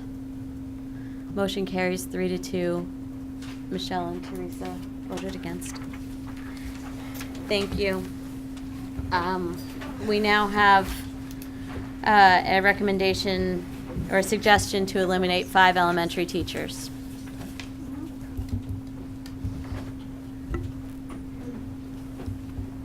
Michelle? Can I ask you a question? It's now 10:10. We're making drastic cuts. I think it's time to, is it possible to Table this to the next meeting? I think it's very If that is late. the will of the committee, yes. What was left to talk about tonight? What was the goal? I mean, the goal was to discuss these cuts, then. So the elementary, the middle school team, and the high school? Mm-hmm. And then, the other things we have on the agenda are the facilities committee update and, acceptance of a few donations. The facilities committee update, I did email all of you, and so we can talk about that in, the next meeting. My personal preference is to continue with the budget talks, again, just because we're sending a message, and I don't want it in the next week to be, look what they did at the elementary level, and they didn't do anything at the middle and high school. Well, that's not why I was asking. No, I know you weren't. I'm just. Just this is very, very, very important. It's 10:15 at night. I don't know how we can work our brain as well as we could if we were fresher, that's all. I'm a crazy night owl, so don't go by me. All right, so Michelle has made a motion to table budget for this evening. Is there a second? Second. Thank you, Dave. Any further discussion? All right, seeing none, I'll put it to a vote. Motion to table. All in favor? Opposed? Motion carries 3-2. Maura and Teresa voting against. Thank you. And I do take the point about the message, but I also recognize Yeah. it's hard to make this. You're right. And if this meeting extends beyond 10:30, then we start to pay overtime to our custodian. I would, with the committee's permission, I will skip over old business, any objections, and move forward to donations. Yes, we have 3 donations, one from Bay State Textiles for $412, The Women's Community Committee has again given a $500 gift card to a school, this time the Cleveland and the Prescott. Is there a motion to approve these donations? Thank you, Maura. Second by Dave. All in favor? Aye. Unanimous. Thank you. Dr. Thompson, is there anything under personnel? No. Okay, then we move on to school committee addenda. Dave, would you like to start? Right, so I had some wonderful thoughts on, foreign languages, et cetera, but I scrapped that because I didn't know what would happen tonight. So really briefly, I wrote some thoughts down, some which I gave you a preview of, but this is my statement. The votes that we took tonight were under extreme duress, and there were no good decisions made here tonight. We are all good people that care about our town and every single one of our students, faculty, and staff. This budget has all of us in the driver's seat of a car headed off a cliff. The only way we can avoid this disaster is to pass an override. This is a call to action. If you take the same pride in Norwood that we do, if you care about your kids, faculty, and staff like we do, if you care about the future of Norwood like we do, you will vote to pass this override and save us all from going over this cliff from which there is no return. Thank you, Dave. Michelle? Yeah, I'd just like to address the public and to first of all thank the administration, the teachers, the staff, as I always try to do because I truly believe in every single one of you. However, at the same time, as I look at things as the cup half full, I try to look at positive things. I just want the public to know that your children are safe. Your children are doing well in our school system. The teachers are doing a phenomenal job. They're caring, they're loving. The administration leads like no other leaders could lead. So I want to make sure that as hard and as difficult this is, I don't want people to walk away and think, oh, this school system. We have a phenomenal school system. Yes, we need help, without a doubt. But at the same time, I want people to just be reminded that we've got great, great, great caring leaders, teachers, and everybody in our system, and that our kids right now are okay. Thank you. Thank you, Michelle. Teresa? I don't think I have ever felt like a worse human being than I do right now. And all of these discussions and everything we had to vote on go so against every value and piece of integrity in me. I think I'm with Mara in the stage of grief of anger. A lot of frustration. There's so much misinformation circulating in the town and on social media, and perhaps you've seen some of my battles on social media that I will continue to fight factually, because when people don't understand social emotional learning, I take it very personally. When people don't understand why we have school adjustment counselors, when people suggest that principals should be managing 2 or 3 schools, when people say cut every library in your school, because why do you need school libraries? We have one in town. When people, I can respect differences of opinion, but when people are coming from a place of misinformation and not willing to learn, I have a really hard time with that. So I will continue to put facts and links and resources in all of the places I can. I think it is going to be a very long 4 months until June 3rd. I personally don't think that date is soon enough, but I have no control over that. So what I will do from now until then is advocate and educate. And if there's anybody watching this who has questions, ask me. I will get coffee with anybody. Heaven knows I need a lot of it these days. But I will answer questions. And if I don't have the answer, Dr. Thompson and our administrators, again, you know that I will ask you for the information. So I'm not going to make it up, but I am more than willing to be that vehicle to accurate information being distributed. Thank you, Teresa. And I did want to mention to everyone that Dr. Thompson's presentation for tonight and the sort of tracking spreadsheet that will show what the current deficit is and all that, that will all be posted on the school committee website under the budget page. It might take a day or two to get it uploaded, but it will be there. Maura? Thank you. I mean, I think it's very clear that none of us have wanted to do this. I'm not a softie, and I've cried on television 2 weeks in a row. I'd also, I think, I hope everyone knows the emotion was genuine, but I do in a way want to apologize for it, because I'm here to lead and make the hard decisions, and I think that sometimes it's important to put emotion aside, and I apologize that, I guess maybe I don't. This staff, this school system matters too much to me. So, no, I'm not sorry, actually, because I'm mad. Because this shouldn't be happening. Shouldn't be happening. And when a student writes a letter to us saying that we have to fight for what we love and what matters, a student is telling us this. She's 18. It's time for the adults to lead. And you know what?